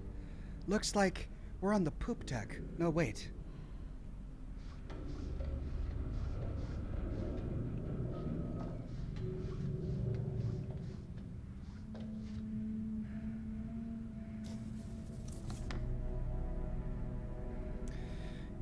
In that Private Charles Anderson, on leave from duty, did display intoxication in a manner not becoming of a member of the U.S. Army, Private Anderson was engaging with another soldier in a drunken argument. It is the opinion of the arresting officer that this would lead to a public brawl, and steps were taken to ensure that both men were returned to the ship. Didn't we read this already? Brig 10 days approved.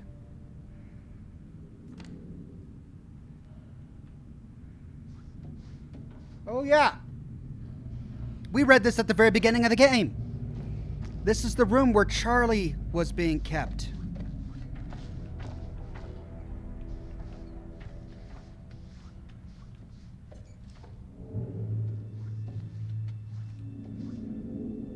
We read this as well.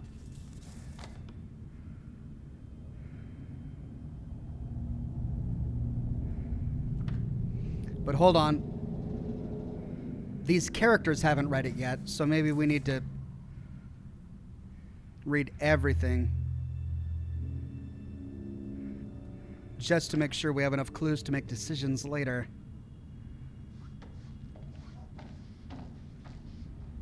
Remember, that safe was locked. But now it's not. Well, we couldn't read this last time. Medical officers report minutes of meeting between Scientist X, CWO Walter Bishop, and CWO Tom Palmer, with Sergeant Peter Wood observing, and redacted X for meeting with our team and says we can mutually learn. Redacted for the same thing. The Western world must be protected from. Redacted. The United States has been aware of certain agencies investigating the chemical and biological agents in warfare. Our act, redacted, limited by the Geneva Protocol, have experiments where we are unable to. Describes an investigation to test the effects on human subjects of the molecule crystal structure hallucinogens, codenamed Manchurian Gold. Chemical mutations, battle, it was even relatively minor, observed to trigger significant hallucinations, men highly convincing, subjects seeing and hearing things that really were not there. Even the danger was manifold and in its intensity. There we go, that's the answer. Still no idea what Manchurian Gold is.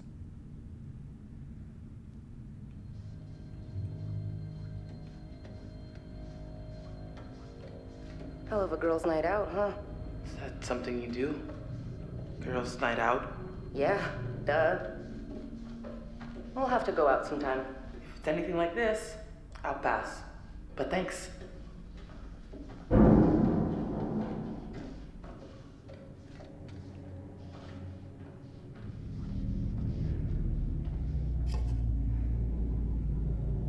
I guess it could have been the son of someone on board. To Pop, come back soon.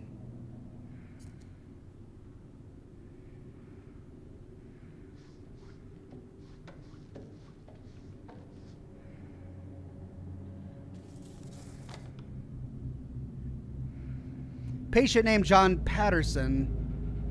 Did we read this? Enlisted or appointed, Garland, Texas. History of case, diagnosis, mild neurosis. Disability is not the result of his own misconduct and was incurred in the line of duty. Existed prior to enlistment? No.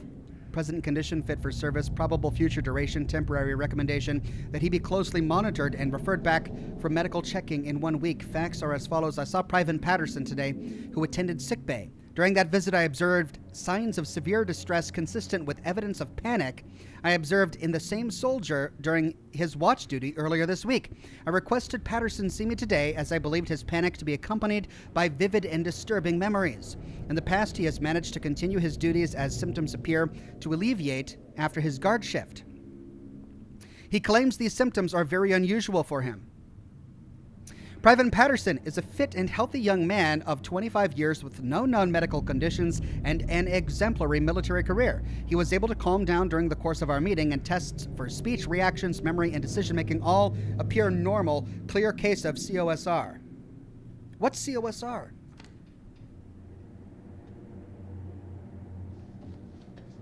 Jesus.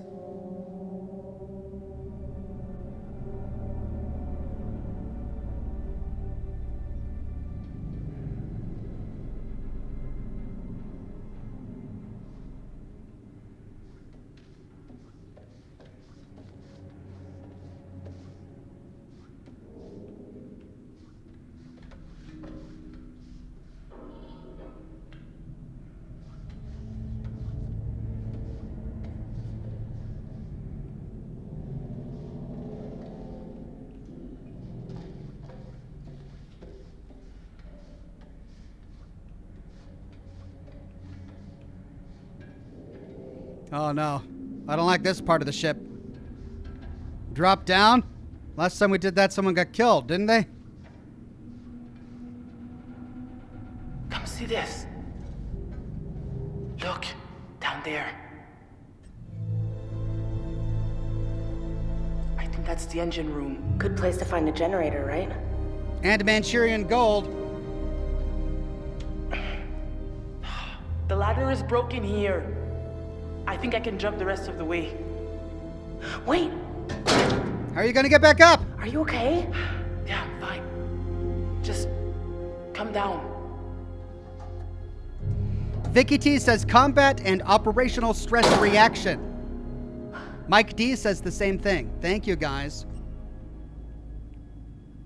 Oh, great. How are they gonna get back? Hey, what's up? Come Did you guys see on! that?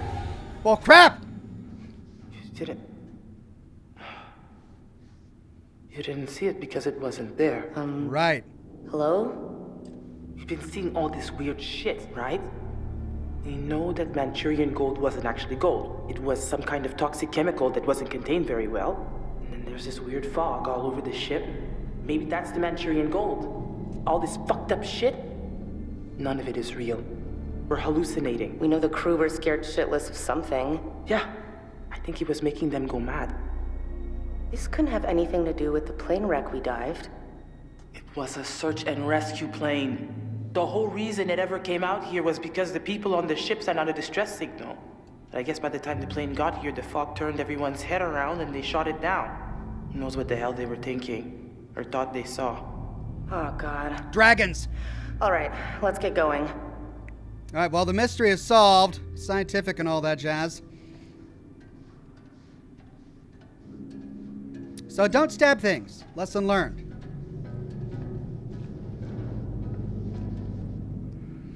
Van Linden engine works. Rotterdam, Netherlands. Diesel engine rating 1734 year 1920. Yeah, try good luck getting that working again.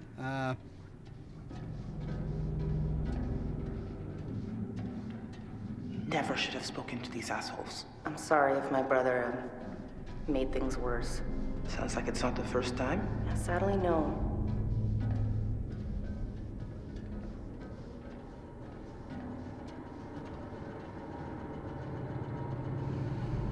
Okay. I passed a door, but I'm trying to figure out if I should go back through that door or continue this way. Which way will advance the plot? I'm thinking that'll advance the plot. So going on a gut hunch, let's go explore that door real quick. See if we can find any more secrets.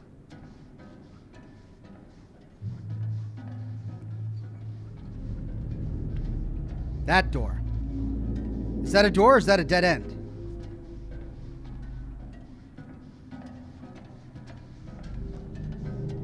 It's a dead end. Ah. Okay. No, we got lore. Engine room telegraph log.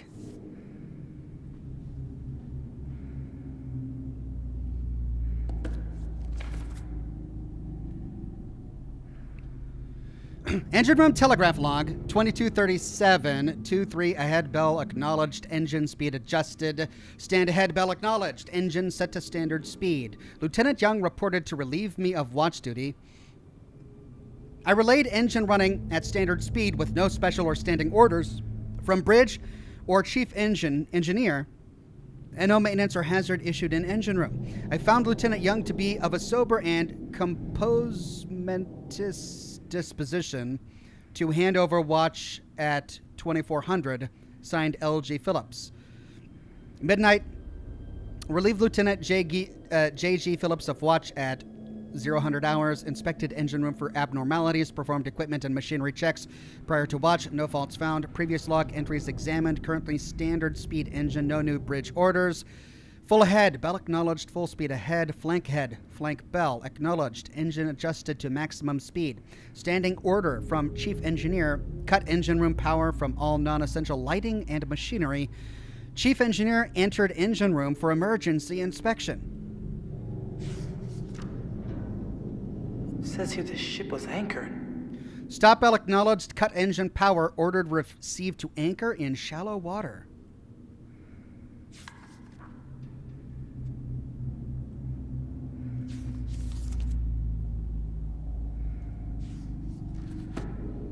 Are they still anchored? All right, well, good thing we came back. I can't believe they're still walking around barefoot. These guys are getting tetanus.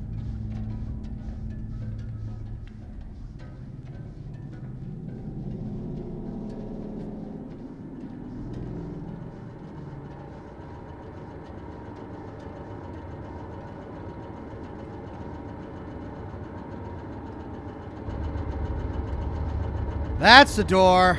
Crap. It's here. Oh, thank God. And it's working. Yeah, this is it, all right. Just throw the switch and let's get back upstairs. But who turned it off? All right then. Let's get back upstairs. Gotta find another way up though.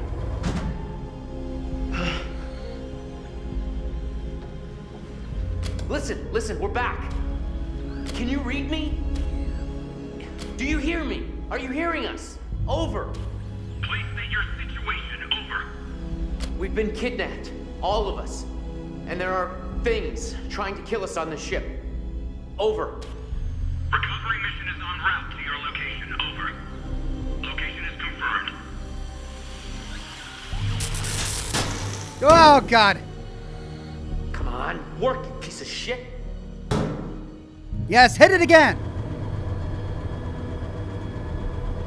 Okay, there's a door behind us, but there's also this. Ooh, blew his brains out. Oh, God. What do you think? I Suicide. don't like it. Someone attacked that corpse recently. Too recently. The fishermen. They came through here. Maybe it was them. We're just wasting time. Let's go. Why would the fishermen attack the corpse? Well, maybe they got freaked out by Manchurian gold. Okay, here we go.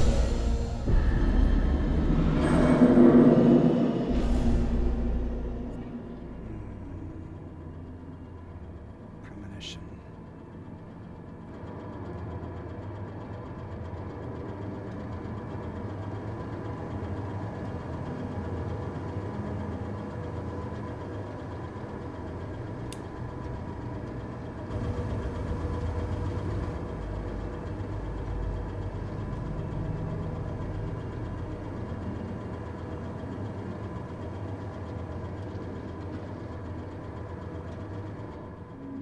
Huh!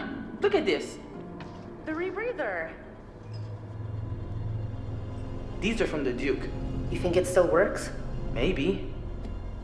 Maybe a few minutes of air left? Should we bring it? It's just gonna slow us down.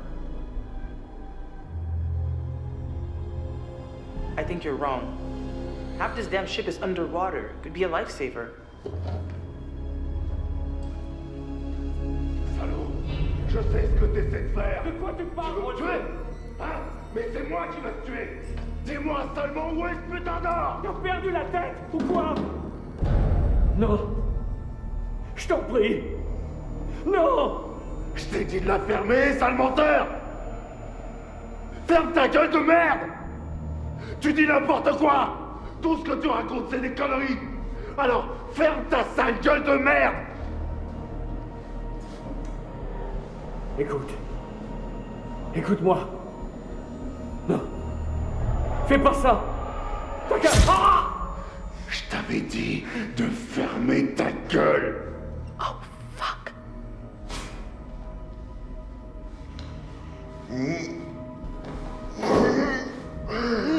Hey! Distributor cap.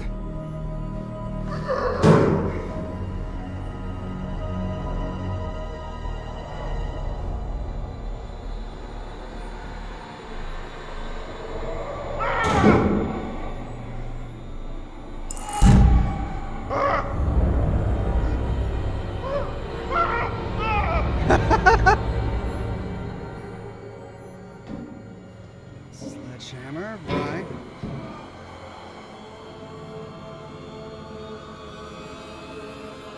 Stay back, he's coming. Maintenant, c'est moi qui viens me chercher. Les esprits des morts viennent me chercher. Je vous attends, bande d'enculés. Ah!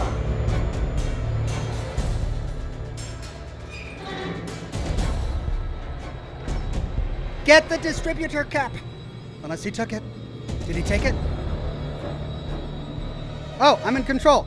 Where was it? It was over here, by where he killed him. It was behind this chair. Did he take it with him?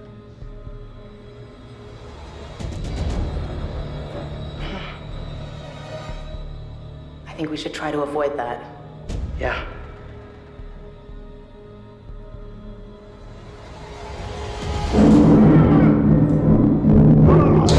He's here.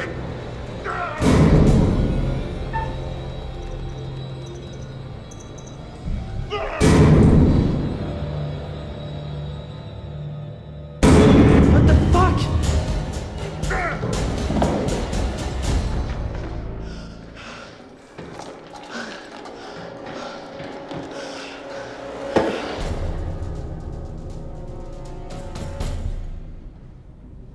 Whoops. He's There's got no it. use hiding, you little fucks. What's the problem with sharing all that gold, eh? There must be plenty of that to go around, more than enough. And we're all in this together, right? Trying to cut me out of the deal? You can't have all the gold. And I'm to be left here to die. But I am the captain. I am in control. And I am the one that says who goes and who stays. Ah! He's breathing down our necks. Please tell me you have an escape plan. Stay low and out of sight. Just keep our eye on him. Try to figure this out. The smug Americans have smashed their way into a foreign land and come up short. The generators are on. The gold is mine, and now I'm the one who gets to splash. Me! With my big fucking hammer!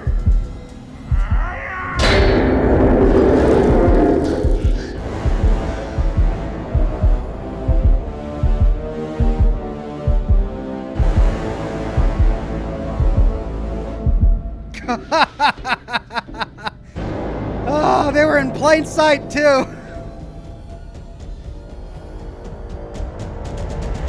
God, that was awful. Rum!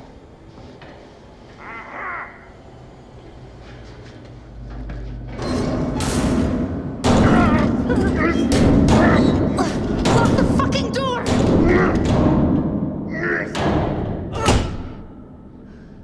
You think this door's strong enough? I guess we're gonna find out.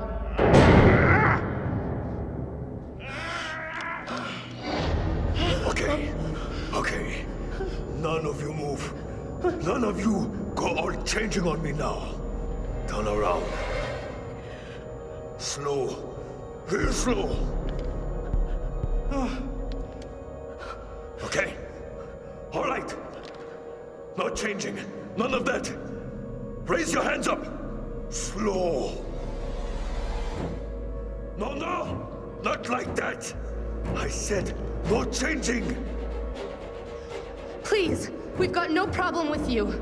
We just want to get out of here. Please. I'm sorry, but if you're breathing, then you don't got much of a choice in the matter. You don't got a say. Ah! Not again! It's all gone changing on me! What are you talking about? What's changing? Stay away! Stay back from the mist! But there's no mist. Don't breathe it! Don't breathe the mist!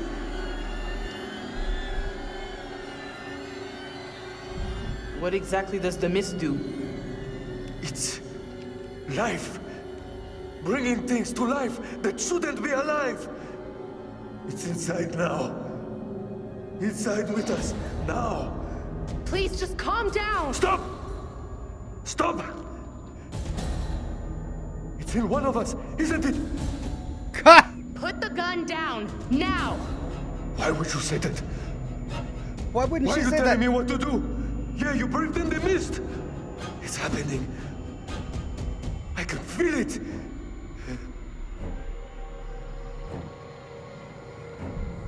All right. Look, there was something misty, I guess, back there. I knew it. I told you. Did you breathe it in? No. Listen to me. We held our breath. There's no mist in us. Oh, really? I know you're all fancy divers, but you expect me to buy that? We've been down here for hours. You've been holding your breath this whole time. You're holding your breath right now. Wait. We have a rebreather from our boat. What? We've been using it to get the mist out of us. You know, we could use it on you too, okay? No. You keep that thing away from me. Oh, God. It's in me. I got the mist in me, don't I? It's in me, isn't it? I can feel it swirling around in there.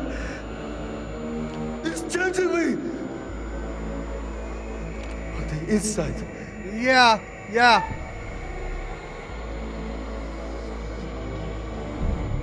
No, you're all right.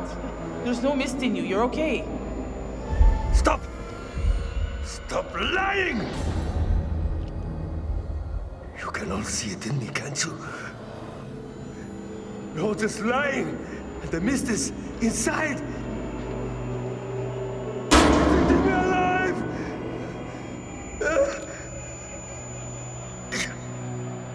Hey, stop! One more bad guy down. Fucking shit. Fuck.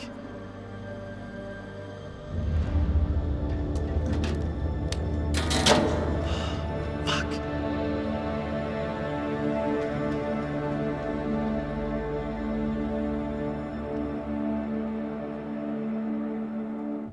Okay, well, we managed to get through that without getting either of them killed. Steel 101 says, hey, let's jump ship and go to Kokomo. Anyone? Now would be a good time. Let's all go to Kokomo. So she took the ammo out of the gun and then threw it back down? Or did he use all of the remaining bullets in the gun? If we hadn't tried to distract him and lunged for the gun, would we have gotten a gun with at least one bullet left in it? I don't know. There's no way to know.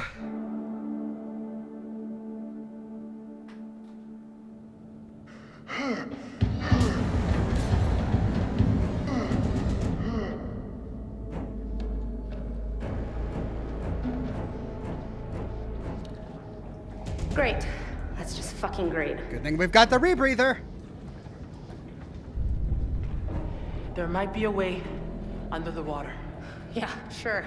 Let's just start drowning ourselves in puddles now. Why not?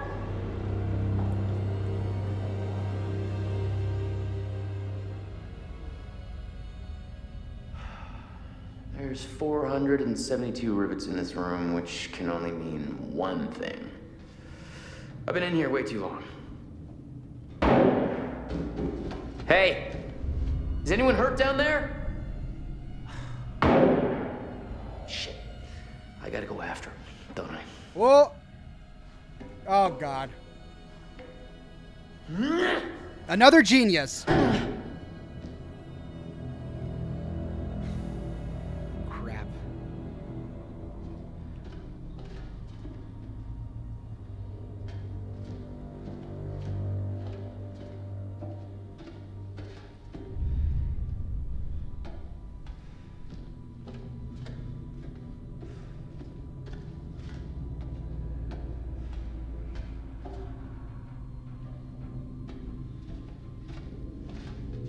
I mean, it's the only way, so, okay.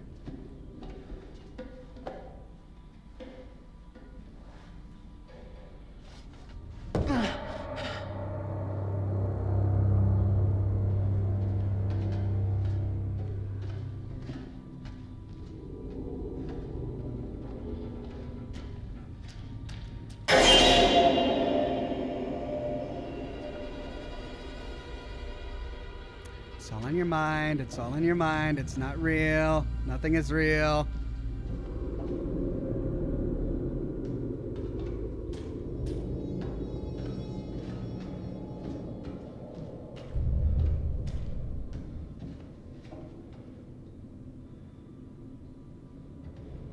Okay, let me go check that door first.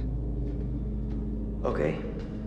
This is the exact moment where I can definitively state that I hate this fucking place. Even more than I did a minute ago.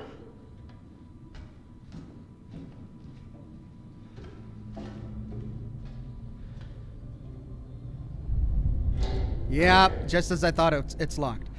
Okay, so we were going the right way.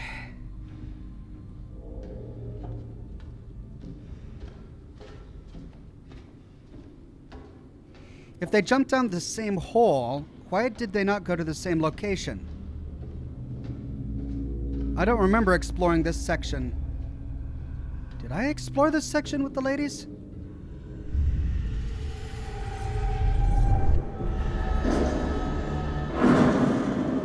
What? What is that?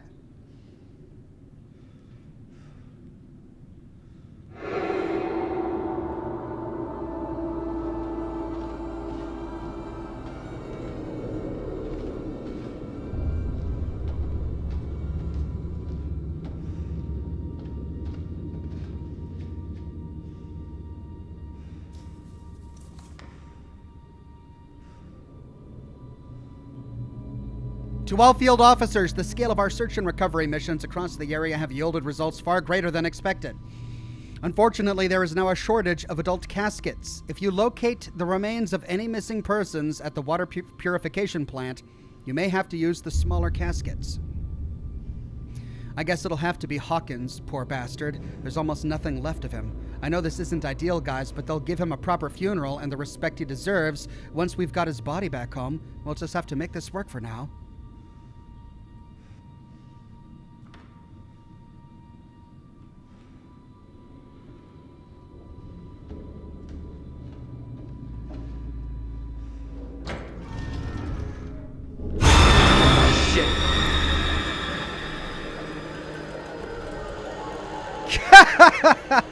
He's like, yep, all right. Someone hanged themselves. God damn. How the hell big is this place? Gonna leap down. Okay. What's that gonna get you? Why are you doing this? Why are you going into the mist? There's the door we saw in the premonition. Je savais que c'était impossible. Mais ils étaient là. Et ils me regardaient, droit dans les yeux. À travers moi. Avec leurs yeux. Avec leurs putains de grands yeux. Tu me crois pas? Non. Moi, je te crois pas. Arrête ça. Arrête de me regarder. Tes yeux sont trop... Non. Non. Oh, non, non, non, non, non, non, non, bordel. Je vais te crever les yeux. Yes, walk closer. Good idea.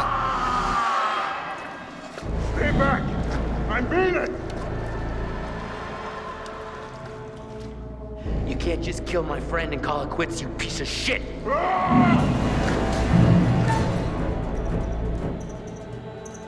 Hey, it's cool, man. We're cool.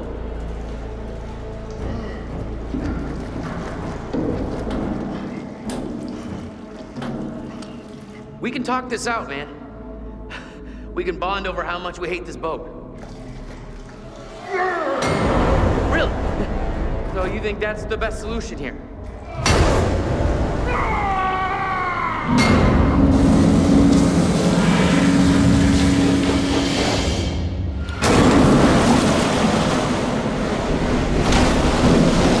Oh, God!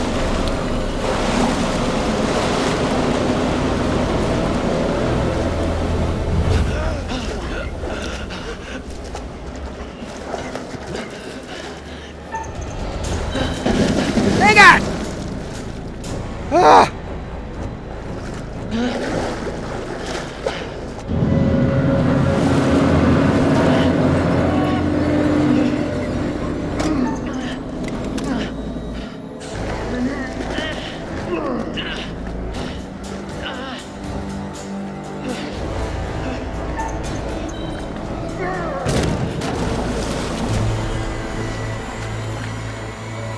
Oh no!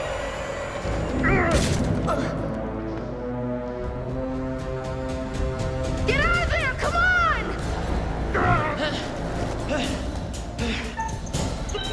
For Pete's sake!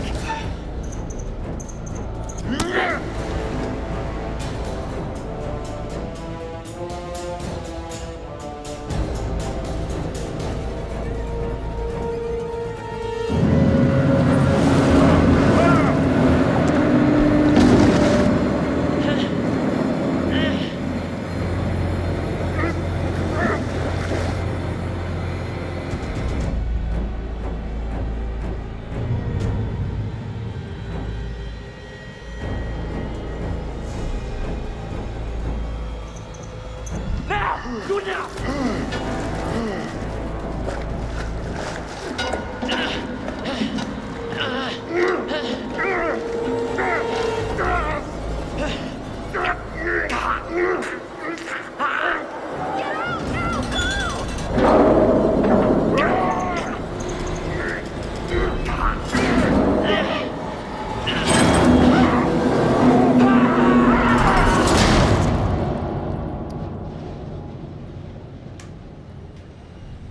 Well, well.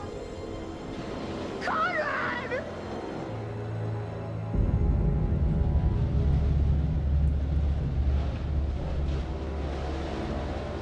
Give me a QuickTime event. Oh, it's a push it once QuickTime event. Okay, give me another QuickTime event. No, this is a tap it as fast as you can QuickTime event. Okay, but no, now this QuickTime event is tap it as fast as you can, but with half the time we normally give you to tap it as fast as you can. And now you won't know until it actually happens because we're just going to do that to you. That's the kind of game it is.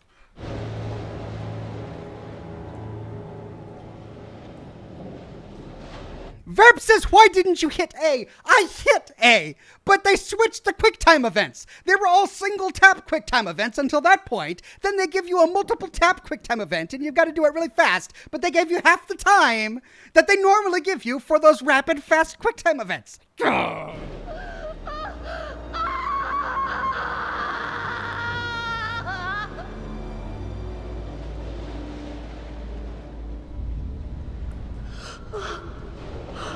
Yes, you killed your brother.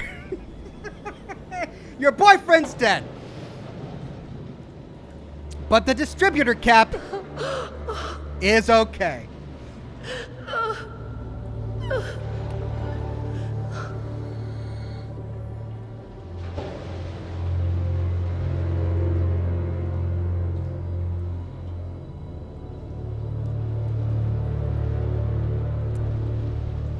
Oh, this game.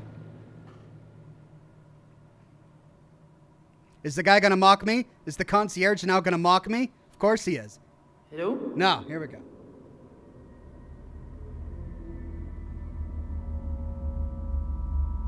Okay.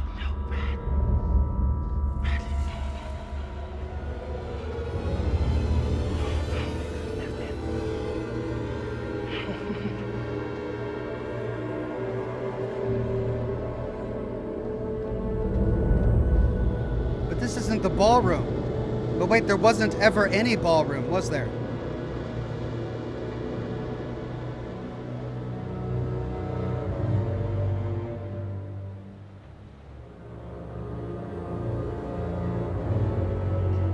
F in the chat for B-boys, says Snowman. I gotta say, that was bullcrap with how Brad died. I mean, they throw a guy at you draped in a black coat holding a staff, and they give you this attack dialogue where you can attack him. They don't, like, we have no indication that it's Brad. And then it's Brad? It turns out it's Brad? Come on.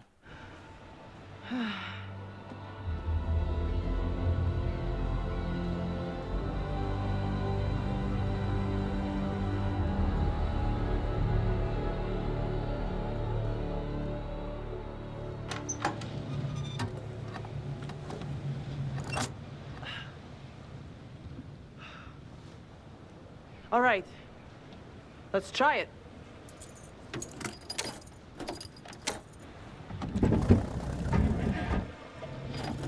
Come on. Yes! All right. Get the hell out of here.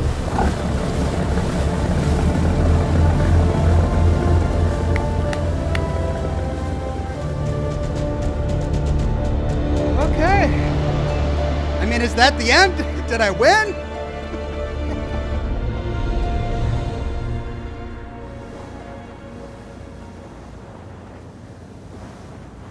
I thought he was right behind me. I could have sworn he was. I thought if I just turned around, I could help him. But if I hadn't stopped, then Alex would have gone through the door and he wouldn't have grabbed it. And he wouldn't have... Oh, Jesus. I saw it. Right through the porthole. I saw Alex get killed. Also, you killed your brother. I swear I'm telling you everything I know. I didn't see Brad. There was this crazy guy in a hood. That's it.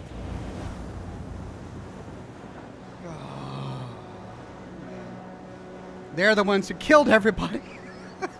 They killed everybody.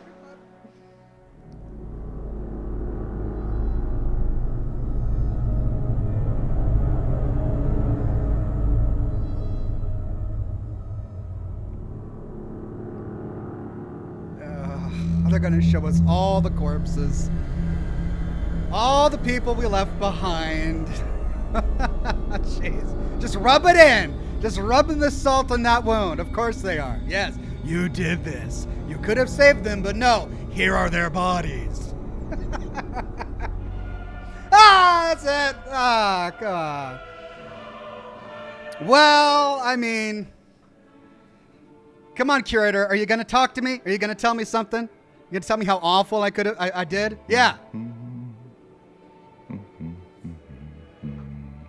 2 out of 5. I mean, that's not the majority, but... Sagacity says, are they going to cover all of the ways you killed people now? I mean, they showed all of the bodies. That's it. Game over. You're done. For now, at least. You could always try again, see if you can't do better next time around. Judging me? Not a very happy ending. Or maybe it is. Depends what makes you happy, really. Killing them makes me happy? I don't know. I suppose when the curtain falls, you're either ready for it or you're not. Come on. It's all about decisions, isn't it? Decisions made in a hurry, in a panic, made with the heart instead of the head, or vice versa. Or really short, quick time events. Sometimes those decisions take a long time to have repercussions. But there are repercussions. There are always repercussions.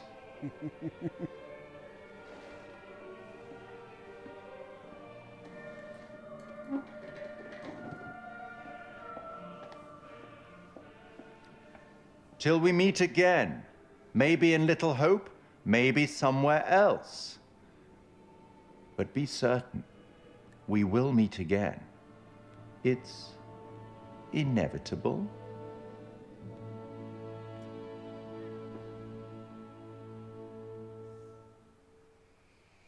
Won't you spare me over till another year? Won't you spare me over till another year? Right, this is the part that gets me demonetized. Won't you spare? Gonna turn off the song so I don't get demonetized there. Okay, KT Beaverhausen says voting for Madison, but secretly want more of this.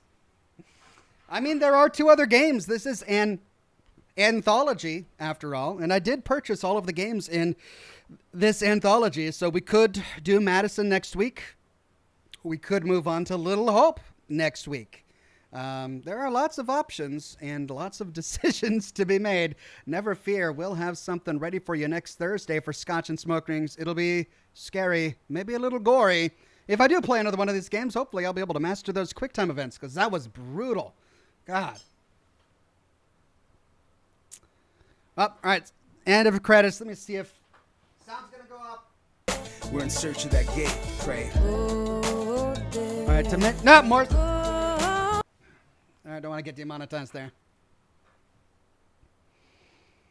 More of these, lol, says KT Beaverhausen. You like that. That was fun. I had a good time. So I don't know why, but they make you hate the characters. They make you hate them so much. I think the only character I didn't absolutely hate was maybe Brad, but even then he was weird, just awkward. I can't think. I guess Fliss was okay.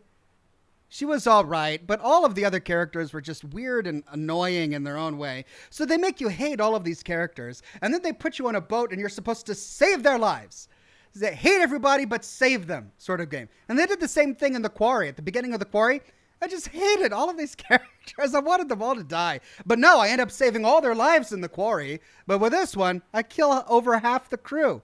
No Name says, you killed all of these guys but managed to save everyone in The Quarry. I know, they were more generous with the QuickTime events. Like, if you watched my play of The Quarry, I don't think I missed very many QuickTime events. I was on it. But with this one, I had to be lightning fast.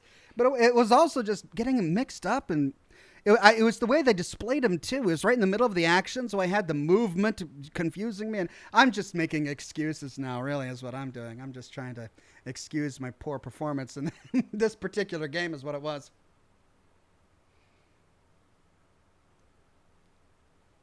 Shadow787 says, if you choose the right, quote-unquote, options, they are more likable. So I made them? Are you saying I made them unlikable? It's my fault that I ended up hating them all? Is that what you're saying? Kunk says, Ox, check for timing in the QuickTime in the options. Are you saying there was a way to make it easier for myself to increase the time for the QuickTime events?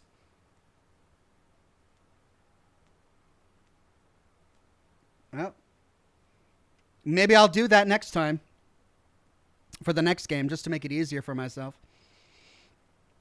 Jared says, oh yes, more Ox fail to hit those buttons, lol. Oh, your confidence in me is encouraging. Thank you, Jared. Sagacity says, assisted mode? Would I like to try assisted mode? No, thanks. But that's probably what it is. I can use assisted mode to make the QuickTime events a little longer.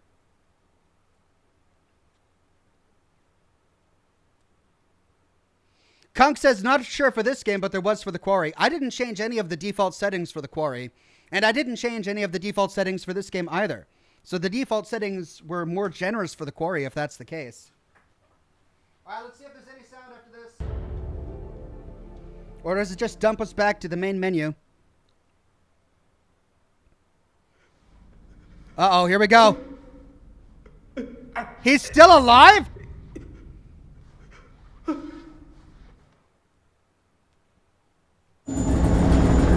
Oh, what?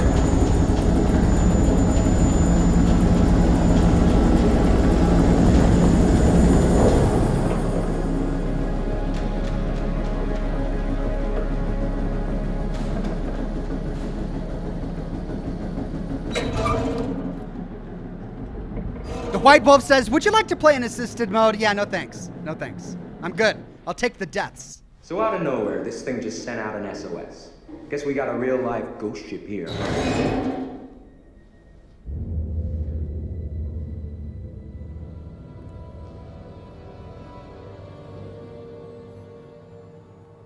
Whoa.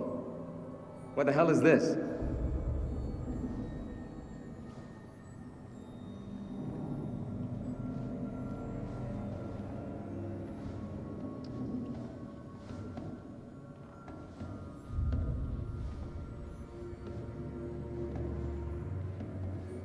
That explains the tiny casket. In that note, we read that they bunched up remains because they ran out of normal-sized casket and pushed them into the smaller caskets. And then in the beginning, not knowing that... What the fuck? Oh, shoot!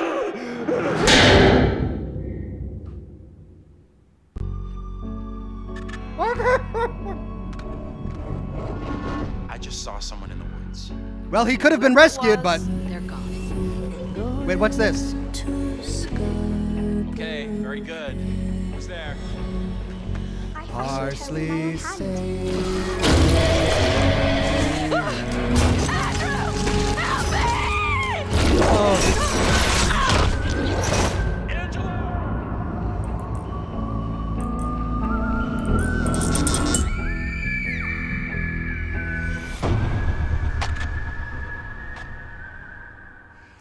So that last premonition we got was not for this game. It was for Little Hope. So wait, we're going to have to go back to this game to see that premonition again? What was that last premonition we got?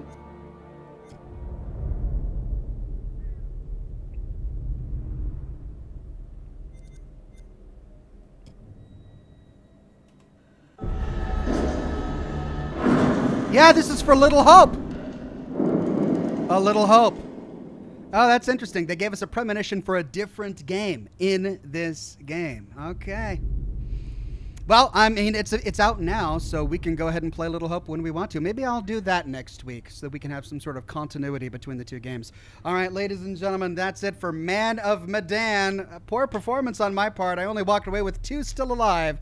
So, well, we'll see how well I can do next time.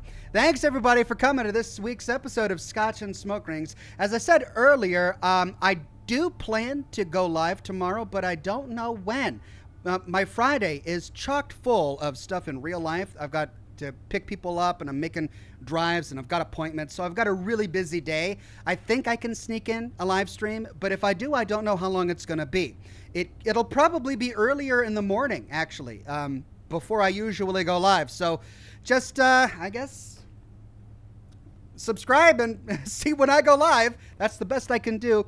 So I do hope to see you all for Shadow of the Tomb Raider tomorrow. No lore video for the weekend, as I'm still accumulating footage in order to produce the series. And that's it for this week. Next week, we're going to continue with Halo for Monday, more Mad Max for Wednesday, and Wednesday is going to be my big reveal of the new design for my new shirt, so you don't want to miss that episode. We're going to do Little Hope for Thursday and more Shadow of the Tomb Raider for Friday. Thanks, everybody, for coming. Have a wonderful night, and I'll see you soon with more lore videos and more live streams. Bye-bye now.